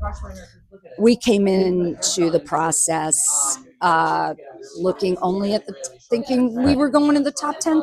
And maybe a little bit, we talk about this from the academic background. That's not that uncommon that you would almost categorize schools, by a number. Where that's how I think most parents, if you're looking at academic colleges, you think here's the top 10, and then there's the middle one, and it's a little different in this process. It's not quite as numerical as that. It's not as numerical. And it's really hard to gauge what they're looking for. Right. Nobody really knows, right? It's not an 18 whatever on the ACT. It's not a 15, 20 on the. It's And schools that we felt really we felt actually that academically we would have no trouble getting into any of the schools that we applied to. I think what was more startling was not passing pre-screens at schools where we felt we at least had a leg up academically. Yeah. From some of maybe the other kids who maybe had a little more voice training or something. So that was a bit of a surprise. But then being in the room, going to all of the info sessions, learning about the passion that these directors have, not just for the industry, but for the kids, and making sure that they're going to land in the right place. Yeah. We have let go of name recognition. Yeah. There are many schools on our list, continue on our list, that I had never heard of. Yep. And we're really considering that they might be a great fit. Really cool. I think that's one of the things you can't, until you go through the process, you cannot learn that. Well, it's a beautiful expansion that you're going on the journey. Not every parent chooses to go on that journey to open themselves up to other schools. Some people say, nope, I'm sticking with my 15 that I came in with, and if it's not that, then we're doing biology or whatever. Right. And we decided early on that Henry's a really bright kid. If he wants to do biology or chemistry or engineering, he can go back and do that later. For sure. But when you have a kid that has a passion, clearly loves it, wants to pursue it even with the disappointments, you just let go. You just do. And I think a lot of our home community are struggling with our choices, believe it or not. Totally. I have friends who are you're thinking of what school? What school? I know. Yeah. My dad is a big judger. He goes, you're thinking about your kids are going to go to I'm like, Dad, that's how it is. What it is. And I think I've tried to educate our contemporaries, our friends, in the process and what we're going through. Yep. But I also think that it's a long life, God willing, right? I'm on my 4th career. Yeah. It doesn't have to be forever. Yeah. Most of the educators did Broadway for 10 years and then decided and then do something else. Absolutely. Do something else. Absolutely. Henry might just take over the podcast. No, he might join the podcast. Take over. Got my cold dead hands. Okay, no, but I did want to say, just for the parents to make sure I underline that, your experience of Henry's experience of rejection, I think, is pretty universal, that almost always the student experience it less painfully than the parents, that it's harder on the parent than it is on the child's actually having this great learning experience, and of course feels it, but then often can bounce back, and that is the skill they're learning, that thicker skin. It's a lot harder for the parents, I think, to have that experience of going, my child, they feel like the school said no to my beautiful baby. What is wrong with this? What is wrong with them?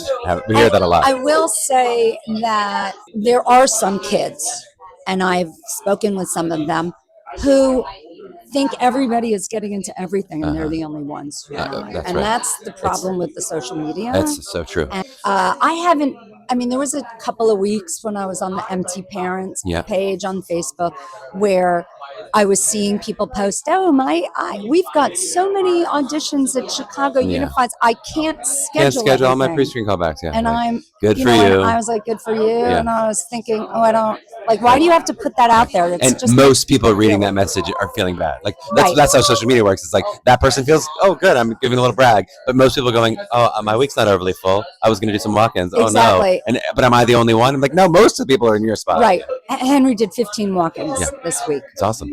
And you're not the only one. Like, that's awesome. But like, that's not like, what? I'm like, we've had many students who do a lot of walk-ins here. Yeah. Right. And I think when I actually had to explain to a student that was saying that they felt that they were the only ones because all the people who are on this Instagram, nobody's posting. Look at all my walk-ins. Look at my look at all my rejections. Look at all my rejections. Yeah, that's right. And I had to explain that it's the same for us as parents when we see on Instagram everybody's fabulous vacation all over the world and their smiley pictures. Absolutely. And then you find out they're getting divorced. Exactly. You're like, what about the fight? You didn't post that fight before the vacation? Right. Like, what? You on the plane? Yeah. So it's always like this big surprise, but the reality is social media is not the reality. Yeah. Also, I thought it was interesting how many schools who are here and had acting programs are like, we're starting an MT program. I don't know, but I think some of it is AI. I think some of it is people realizing, hey, actually, how valuable a theater degree is. I mean, as an employability thing, we talk about all the time on the pod, sort of transferable skills. Yeah. But I do think actually more parents are actually comfortable with the idea of going, is a computer science degree actually more useful than a theater degree right now? I don't know.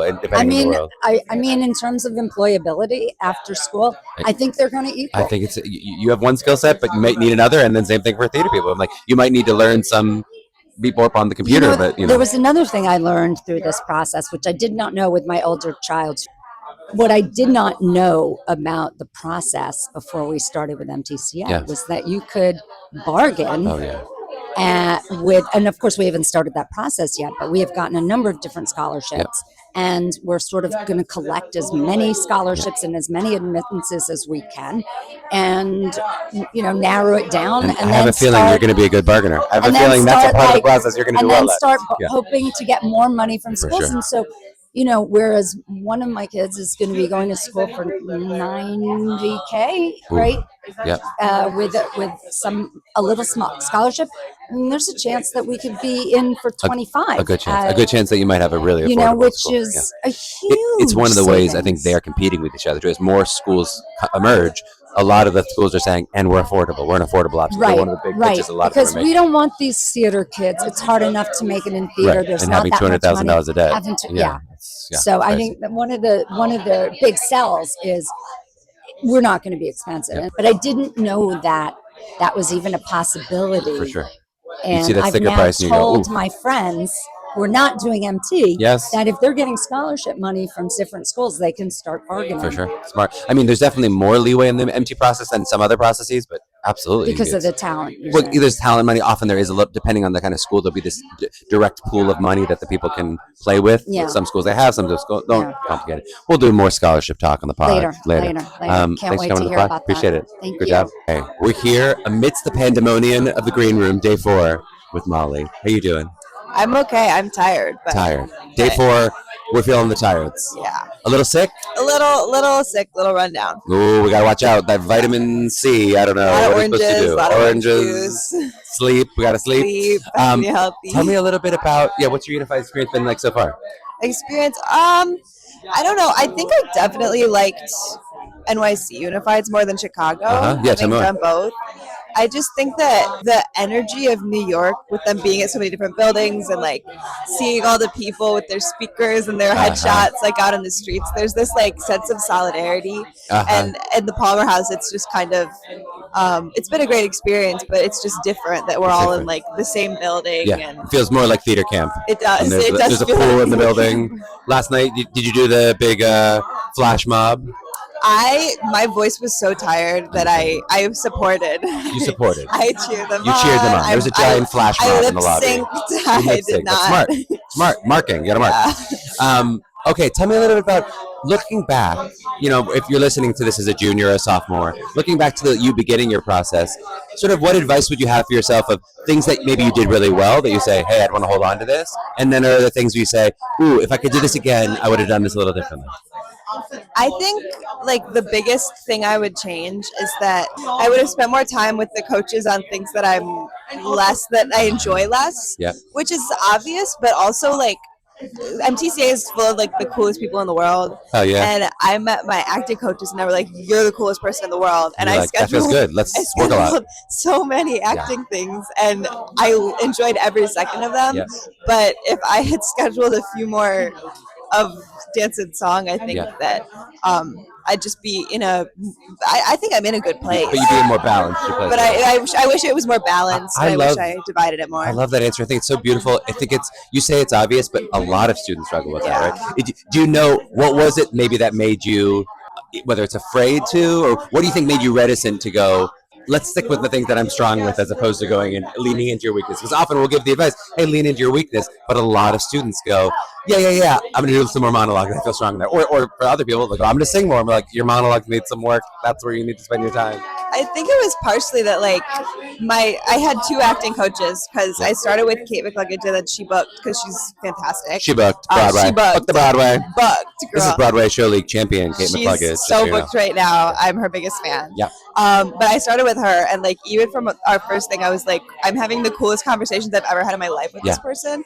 And I think it more came from the place of like, I love acting. Yes. And my coaches both loved acting the same way I do. So you felt that connection. Yeah. So it was just, I talked with them and I just had these conversations that I couldn't have anywhere else. And I just enjoyed it so much. And like, again, that was so wonderful. But if I had spent that time like drilling dance technique, I would have enjoyed it less. And I did enjoy it less. But Adriana is also beautiful and perfect and helped me so much. But it was also, I don't know, it was from a place of like, this is what I want to do as opposed to this is what I need to do. It totally makes sense.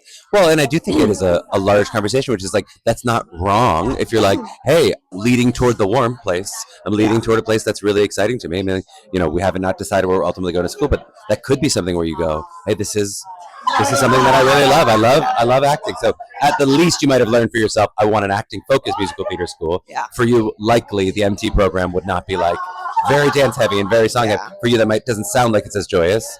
Though also, I know you want your skill set to be at a place where you can work in musical theater. So that's a tricky balance. We often talk at the end of like, do you go to a school that accentuates your strength? Do you go to a school that accentuates your weakness? Early in the process, I always recommend leaning toward your weakness so you can be as balanced as you can. For school, it's not as easy an answer to me. I do think sometimes you go, do I want to accentuate the thing that makes me really special? That's going to book me work first, and this is secondary. So I don't know. Talk to me a little bit about like, how are you maintaining your energy? And I know you're saying that a little bit sick, but how are you continuing to find joy audition after audition? You've done New York City Unified, and now we've completed Chicago Unified. How are you having fun with each new audition? I think I learned a really important lesson very quickly.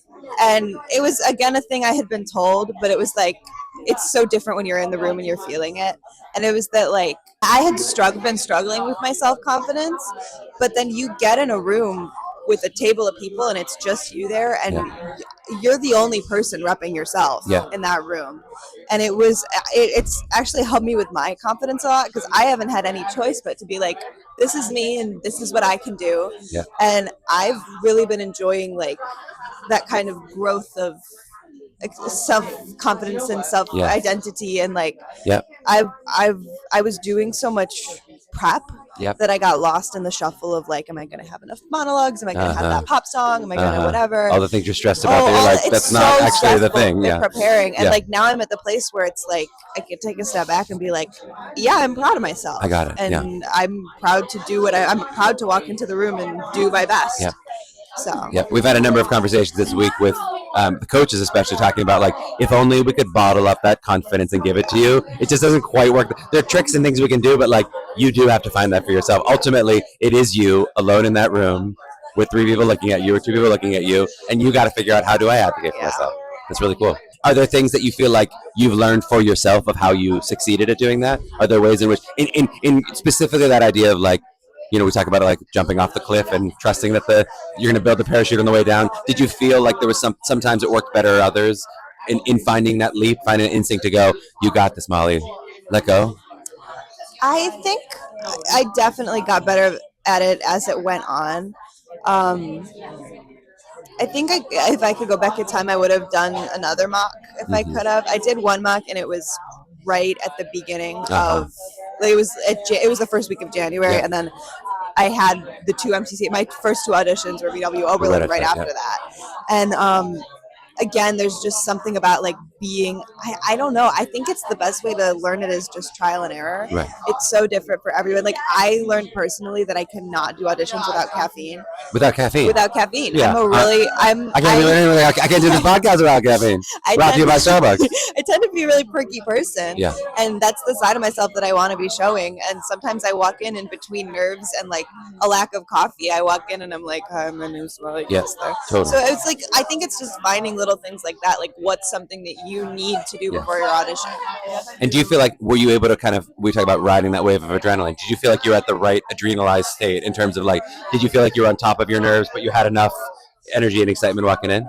Yeah, I think so. I think taking the advice of doing walk-ins before really helped me. Yeah. It killed me a little bit, but I would like schedule like an 8:40 a.m. Yes, I know. before and that's actually a time I found like really early morning walk-ins have been so available because no one wants to do one that early. So having like a walk-in like right after warm-ups and then like doing the thing. It means you're actually awake and you're actually ready and you've shaken out the nerves. It really gets you in the room. And oftentimes the walk-in people are so much more flowy, I think, than the people with scheduled auditions because I don't know, they're just walking in as a concept is so like just doing it. Sure, it's improv on both ends. Exactly. We know that. Yeah. And so they're so much more open to mistakes and trying new things and it's a very accepting and like open environment, which I then think helps you go into a more rigid environment, like a scheduled thing with a very open feeling. Yes, and that's the trick. You have 6 more auditions. Can you bring that walk-in feeling to your scheduled auditions? Yeah. That's my challenge to you. That's the hope. That's the hope. Because can I bring in the flowy? Can I bring in it's okay if I make a mistake. We're here, we're learning. Like that is the goal for all of them. It just feels easier in a walk-in with low mistakes. Yeah. Molly, anything else we got to say to the people? Anything else you think about those young listeners, think about parents, anything that you want to give in terms of advice to people out there? I was told this, I was doing it on campus tour, and I was told this by a current senior. Yeah. And I just like asked for advice about like the process and just like MT College in general.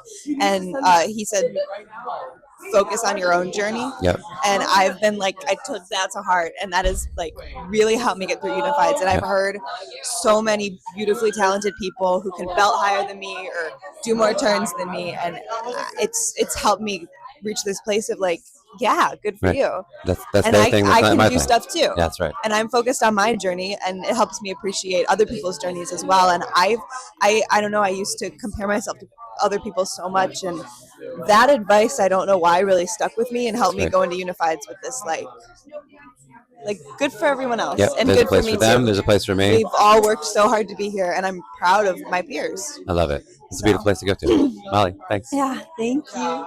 I don't want to take this anymore. Okay, and we're here. We're here with Andrea, just whipping out some Whitney.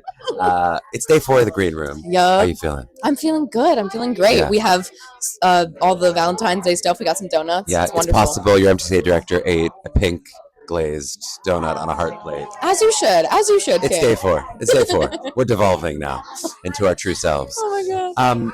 I want to talk to you a little bit about your journey. You're someone who's been with us for a little while. We were chatting about this. Yeah. A hot minute. Over a year ago, you did junior weekend, which is about to do our junior intensive as we come back. I'd love to talk to you just like, what was your journey? Like, if you can talk about your growth as an artist, where do you feel like you started? And then like, what do you feel like you've learned over the course of this process? I feel I started as someone who had a very broad idea of what she wanted to do, like a very foggy idea. And I was like, I want to be an artist. I want to go on stage. And then I did junior weekend. I met all these beautiful people. And then everything started to become much more clear and the fog started to go away. And I realized that, hey, I want to be on stage and I want to be this actor, but I also want to explore film. I want to explore stage management. And it's been this process of discovering that I want to do so much. Did that change your list for you then when you found out, hey, now I think I have a less foggy, less broad idea of what I want? Did that affect your school list, or did that affect your material choice? How did you feel like that affected your process learning? I think it definitely affected my material choice, because instead of just going with, oh, I like this song, of course I still love my material, they're amazing, but it also became, how do I market myself as me? Because like, as me, I'm like very loud, I'm very out there, and I'm very like expressive. Loud, out there, expressive. But it became me doing that, and then especially for my monologues, one of my monologues does ASL, and it's always been something I'm interested in. And that was something that's been with me since I started it, and it was so fun. Cool. Talk to me about like going back to your 15, 16-year-old self when you were looking about this.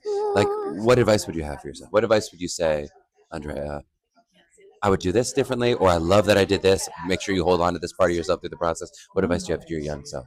Hang on to the curiosity that she had. She was curious about everything everyone was doing. She was nabbing material. And then nabbing material? Yeah. Nabbing? No nabbing allowed. Okay. But it was that.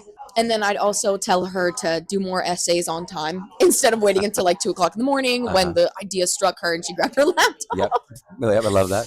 Ooh, but yeah, just stay on top of things, because I tend to procrastinate a lot. What was the biggest, maybe it's procrastination, what was the biggest struggle for you? What was the biggest obstacle for you to be like, oh, now looking at this whole process when you're not quite done with it, but nearing the end, what's been the thing that's this is the biggest challenge for you?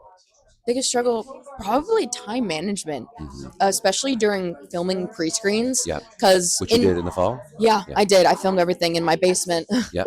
But it was, for some reason, my mind dedicated an hour to every single thing instead of like, oh, this is only going to take me 30 minutes. So it was a lot of time management for me, and knowing like, hey, you have time. Yep. And were you doing a lot of things? Were you doing a lot of school activities and choirs and school plays and stuff like that? Yeah, I was doing a lot. Actually, during my junior year, I had to stop doing a lot of things. So I stopped going to Taekwondo and everything to prioritize my college, which honestly, I don't regret at all. Because as much as I love those things... You could still beat me up, I think. Right? You still got the skills. Perchance, perhaps. But as much as I love those things, I also love that I prioritized, because it gave me more... again, like more of a clear vision of what I wanted to do, and it gave me more time and more things to consider for my process. I love it. What's something that you've helped, other than maybe singing Whitney? What has helped you find joy through the audition process itself? So, in New York and Chicago, just doing the auditions in general, what has been your joy sort of through the audition part of it? I would say, honestly, making mistakes and then the other people. Because sometimes I won't know anybody in a room at all. I'll come into a room and then I'll see someone, they're like, oh my God, wait, I love your pants. And I'm like, oh my God, thank you so much. And then we start a conversation, and from there on, it just keeps on going. And that's what happened at like my NYU audition. I knew nobody. Wait, and this is making mistakes for you? That's what you started. I just want to say the thesis sentence statement. The thesis statement here was making mistakes. Now we're on to fashion. We're at NYU. We're talking to people. That's a mistake. Maybe this mistake was the thesis of this thing. No, because sometimes in the room, like I'll like stutter on my words, or maybe I'll do something incorrectly, and then it's just a chance. Giant buzzer comes out and they go. Yeah, and they it's like big red X buzzer. Yeah, I drop through the panel on the floor. Yeah, exactly. That's how college auditions work. Yeah. Yeah, but. Because then I get the chance to be myself and be like, oh, time to improv a little bit and be like, wait a minute. Here we go again. You mentioned the fashion. I had to ask you about the fashion. We're seeing some fabulous pants here. I'm giving a little tilt. Yeah, but you, mom, dad, you're always coming to the green room. The color wheel. Looking great. The color wheel, we call it, because dad's a muted palette and Andrea's right in between, and mom is bright colors. colors. What inspires your fashion? What do you think about as you think about what you wear? Because these are different things. I've seen different. Maybe we're in a world similarity, but it's not always the same clothes. No. I honestly try to be as aggressively bright as possible. Like if you look at me in direct sunlight, it will hurt your eyes. Right with your colors, you mean? Yes. Yeah. So like I don't go for like a muted red or something. I'm like, no, I go for a stop sign red. This is a red. Yeah. Trust. It looks the same as the end button on my iPhone, basically. It does. Or like with my I had these multicolored like patchwork pants. Yep. With those, it was, those like tarps that you used to use as kids in like the gym. Oh yeah. That was the umbrellas or whatever. You throw it up, you run under it, or whatever. Yes. But now, is that because you always felt that way fashion wise? Did you come to that through the process, or did you already have your sense of fashion before you came here? Honestly, I dressed a lot like that as a kid. It was always bright colors, and then I kind of lost it. I went into this muted blacks and whites area. But now that I've come back here, I'm like, why would I want to be in like black and white when I can be in like bright yellow or orange? Yep. It's so much more colorful and so much more me. Yeah, it definitely feels like, from the outside, it definitely feels like you. So I'm glad that you feel that way. Yeah. Anything else you want to say to the people? You're a big podcast fan. You can. I am. I'm an avid listener. Yeah, of course. No, but anything else you want to say to those similar podcast fans out there, maybe who are juniors and embracing their process? For anybody else who doesn't like going on websites and researching, I would definitely say text people on Instagram. I've texted like students and alumni, and they're so It's called DMing. Yep, DMing. No, you don't text on Instagram. Okay, But I know the terms. Yep. Yes, go with it. But definitely text people because they're so willing to talk and they're so willing to respond and talk about their program. Yeah. And then also, just be you in a room. Go in there with like the bright energy that you feel. Even if you're a little nervous, you can go in and be like, hey, I'm a little nervous, but I'm excited. Oh, I was gonna ask that. Do you feel, what is your experience of, we were talking a lot on the pod in the past couple of weeks about like the level of adrenaline you feel walking into the room. What level of nerves do you feel like you're going to those rooms with? Ooh, for me, I'm actually not quite a nervous person. I will say, like, right before I enter a room, it's like my fingers start turning cold and like tweaking out. But like the second I enter a room, I usually start and I go, hey, like, how's everything going? Or I start with like, hola, how's everyone? And it just kind of makes everything easier. Like it's a conversation between you and your. So for you, the big surge you get is before you walk in the room. When you walk in the room, it's a little bit. Yeah. But just to point out that you are obviously auditioning at a pretty adrenalized state. You're not someone who's like, I'm totally fine and I'm completely oh my calm. God, no. You're walking in bright. You're walking in. You're riding the wave of that a little. Yeah. Yeah. Absolutely. All right. Well, I forced the answer that I wanted out of you, so there we go. Andrea, should we say bye to the people? You want to give them a little Whitney on the way out? Adios, everybody. Buenas. Mwah. Okay, we are here at LA Unified with the Zellers. We got Matt and Elizabeth. How are you two feeling? The end of the road. So good. I only have one more dance call left, then I'm done with auditions. And this is a dance call for? Montclair State. Hell yeah. Hell yeah. Okay, so tell us a little about your journey. Now, here's we kind of arrived to the end of it. What has been the experience of the roller coaster for you? I feel like nothing can prepare you for Chicago Unified.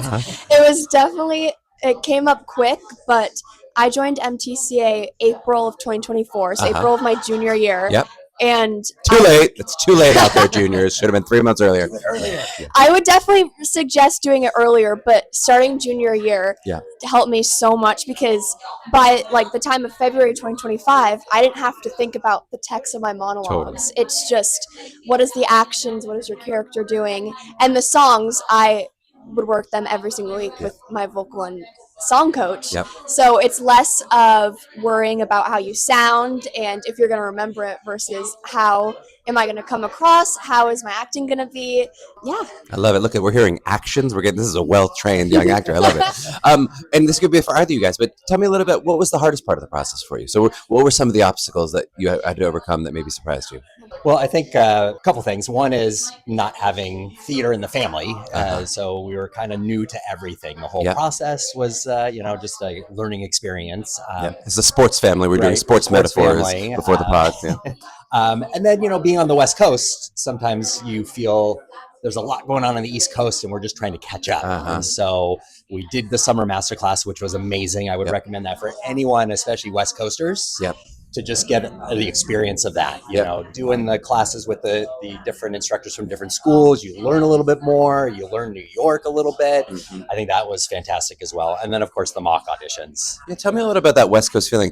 We hear that sometimes of like, is it because Broadway is on the East Coast? Is it because of your theater training in schools? Is it because so many colleges are East Coast? What makes you feel like, I think often we hear West Coasters sort of feel like, we feel it's all over there. And we're, even though of course you can sing and dance anywhere, right? Yeah, I definitely feel like more colleges are on the East Coast. I mean, I didn't apply to any California schools, so that's getting away from mom and dad. Totally. Sorry, guys. Mom's gonna cry. Mom's in the corner over there. No. But yeah, I feel like there's less theater training in California. Honestly, I feel like it's more screen acting than musical theater, and there's more events happening on the East Coast. So definitely being able to go to the East Coast with MTCA, but also during the mock in LA was nice because we didn't have to travel far. We like coming like to the an LA hour. mock, for sure. We enjoy that. Okay, so tell me a little bit about like what has been successful in terms of you've been bright and shining. I've seen throughout this whole experience. How have you maintained your joy through the Unifieds process? Because a lot of people do sort of feel like, oh, it's long and arduous and it can feel like a slog. It's also wonderful. What are you sort of holding on to the joy, or how are you holding on to that joy? Well, I picked my material in April. Oh, I see Marcus. Hey, Marcus. I picked my material in April, and I'm really fortunate that I love every single one of my pieces. I had a different monologue in the summer, dramatic monologue, and I just was not feeling it over masterclass week. And I came back home and I had a Zoom with my monologue coach, Allison, and I was like, Allison, to be honest, I'm not feeling this monologue anymore. And she's like, perfect, let's change it. So loving every single one of your pieces is so important, because if they ask you to do another piece, like, you just want to say yes. And so excited. So I love all my songs, all my monologues, which is definitely helps me find the joy throughout the week because I get to do them over and over again. But also, it is a little hard keeping it fresh and keeping it new. So I was in Chicago Monday to Thursday, and then came here to LA Friday to Sunday. And I told Marcus in one of our debrief meetings, I was like, honestly, like, by the end of the week, I was just feeling like I was on autopilot, and I was just saying it over and over again. So a piece of What do advice, you do? Yeah, how do you shake off that autopilot? is just to find new tactics in your monologue. So I had a walk-in Saturday morning, and I tried different things because that's a great way to test out, being like, oh, let me pick a new scene partner. I tried out some different songs that I hadn't sung a lot in Chicago. So I feel like finding different tactics, singing or acting someone else. And then also I feel like centering yourself right before you say it has been so important to me, instead of going, all right, I'm done singing. Okay, here's my monologue. I take a deep breath every time I close my eyes, and I look up and I find my scene partner, and then I start. So not rushing into everything, because I feel like that will just get too repetitive. Some great practical advice. We're getting actions, we're getting tactics, we're getting moments before. This is a well-trained actor. Matt, I'd love to hear from you. Do you have any advice in terms of the parents going through this process? You know, of course, we have a lot of parent listeners like yourself. Of course. What would you advise in terms of a young person? Let's imagine they're hearing this, so they have already started, maybe a junior, sophomore year, whenever they've started. What sort of advice would you give to parents going through this process? I tell you, and not just because it's you, Charlie, but the podcast is amazing. It's too late. You're already listening. It's an invaluable resource. Just learning about the different schools, especially if you're coming from a spot like the West Coast, where all the schools on the East Coast, you can look at their websites and it shows some information, but you just get that deep dive, gives you so much more information, and it allows you and your student to kind of see, is this a school that might be good for me or not? So I think that's invaluable.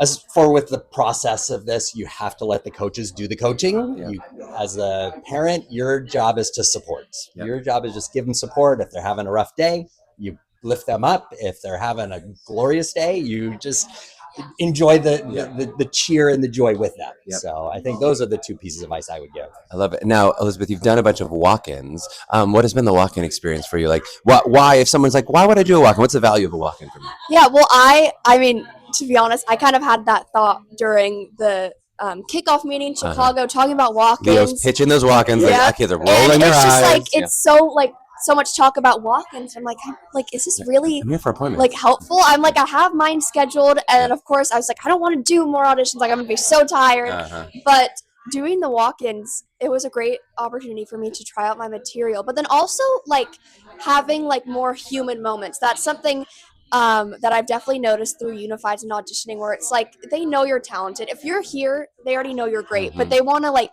see who you are as a person and like talking to them. So I had a really great walk-in experience, which actually the program was just acting and I'm MT.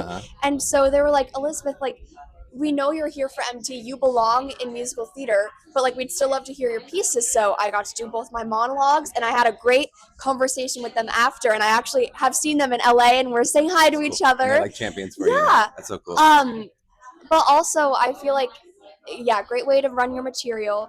And it's a great like break throughout the day, because I've noticed if I have auditions that are scheduled like 2-3 hours apart, I get so tired midday, and I feel like my body like starts to shut down, and then I go into the scheduled audition and I don't feel my greatest. So scheduling a walk-in kind of helped me get my energy up. It's like, okay, this isn't going to count. This is not like my ride or die, but I'm meeting new people. I'm getting to hear cool feedback. And actually one of the walk-ins that we just randomly signed up for, like a couple of them actually called me back and they want to see more material.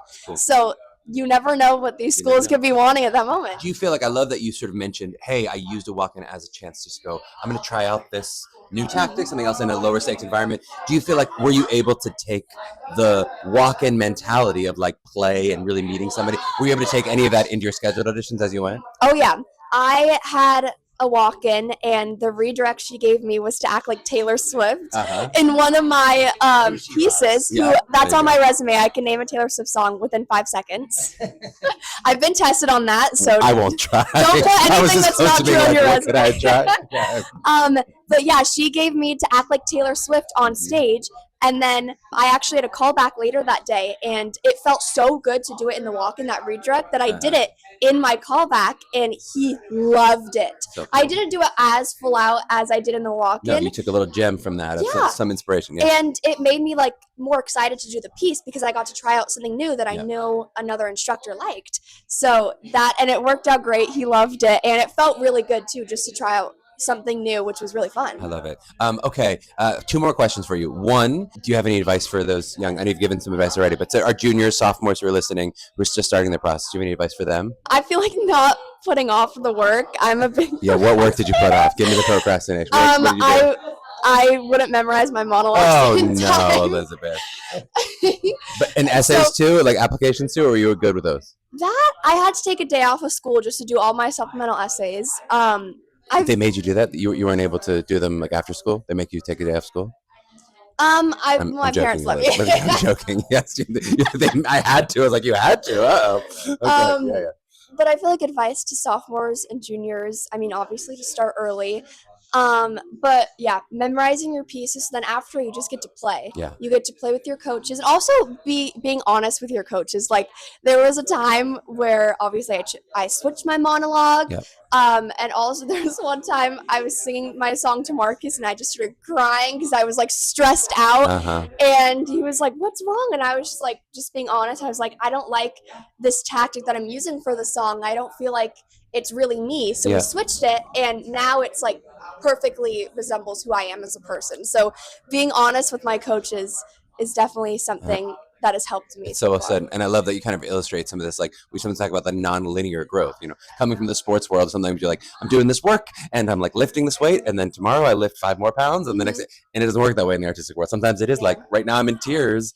That doesn't mean that I'm not actually progressing forward. And now I'm switching. It feels like I'm starting over. It's like, but you're not starting over. You're actually, you're growing. It's just not a complete linear thing. Let's just talk a little bit about the LA of it all. Here we are in LA. It's our first LA interview. Talk to me about like, what is the difference as someone who did Chicago and then did LA? How does it feel different to you? Oh my gosh, it is so different. It is so much more calm here. There are less people. I mean, Chicago, it's lovely to meet all these different people, but you're walking down these thin hallways and you could just hear songs coming from every angle. Is musical theater. Yes. We actually didn't stay at the Palmer Hotel. We stayed at a different one, which I would recommend if you get in your head a lot about like, oh my gosh, this person's talking about their amazing audition with this school. Oh my gosh, they like this singing is so amazing. So it was definitely helpful for me and my dad just to take a break, be able to go to our hotel, relax, and then come back into like the musical theater realm and be ready to work. But it's definitely so different. There's more walk-ins scheduled here. We went up to one school in Chicago, and they were like, we filled up our walk-ins 15 minutes after we put the sheet. And we're like, will you be there in LA? And they're like, oh my gosh, that's fully open.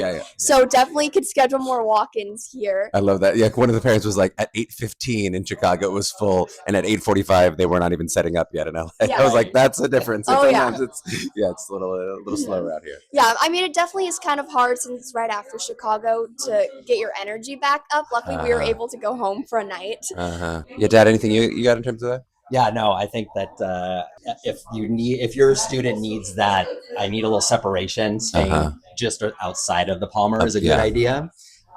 Just so you can get that, hey, I just need to take a break. Yep. And I don't need the noise and the hubbub and that energy. I think that's great.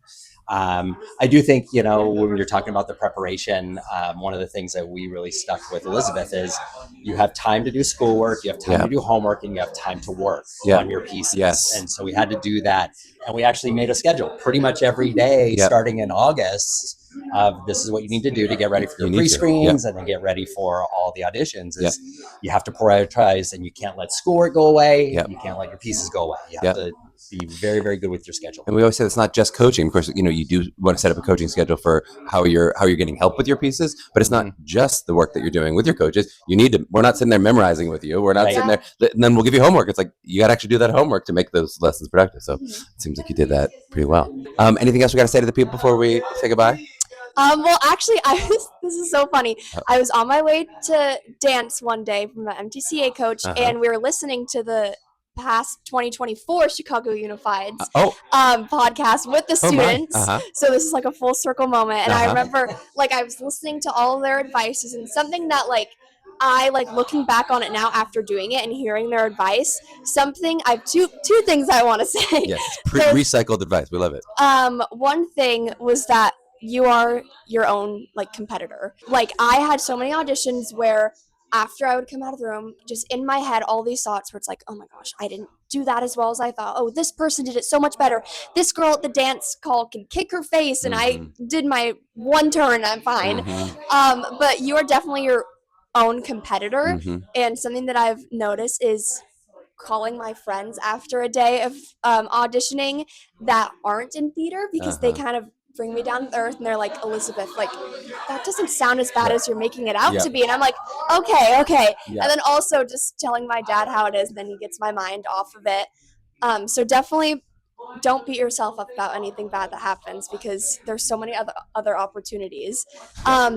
And then another thing, which I was told in my first dance call of Unifieds, which I heard this phrase my freshman year of high school, which is failing forward, which that just stuck with me all throughout my audition week, which is, again, if you mess up in an audition, if you crack, if you don't think you did as well, that is my motivation to keep going and to do better in the next one. And this, I feel like this applies to all aspects of life. It's just failing forward. So don't beat yourself up about something bad that happens, and fail forward. If you make a mistake, keep going, because it will get better. It will get better. It happens to everybody. Yeah, for sure. Then failure is growth. I mean, we're talking about nonlinear growth. I'm like, failure if you're working out, failure is how you achieve growth. Right? That the failure is the thing that will push you forward. Failure feels like a negative word, but of course, in the artistic world, it's not. It's a great thing. We love it. Thank you, Zeller family. It's great. Yeah. Thanks, MTCA.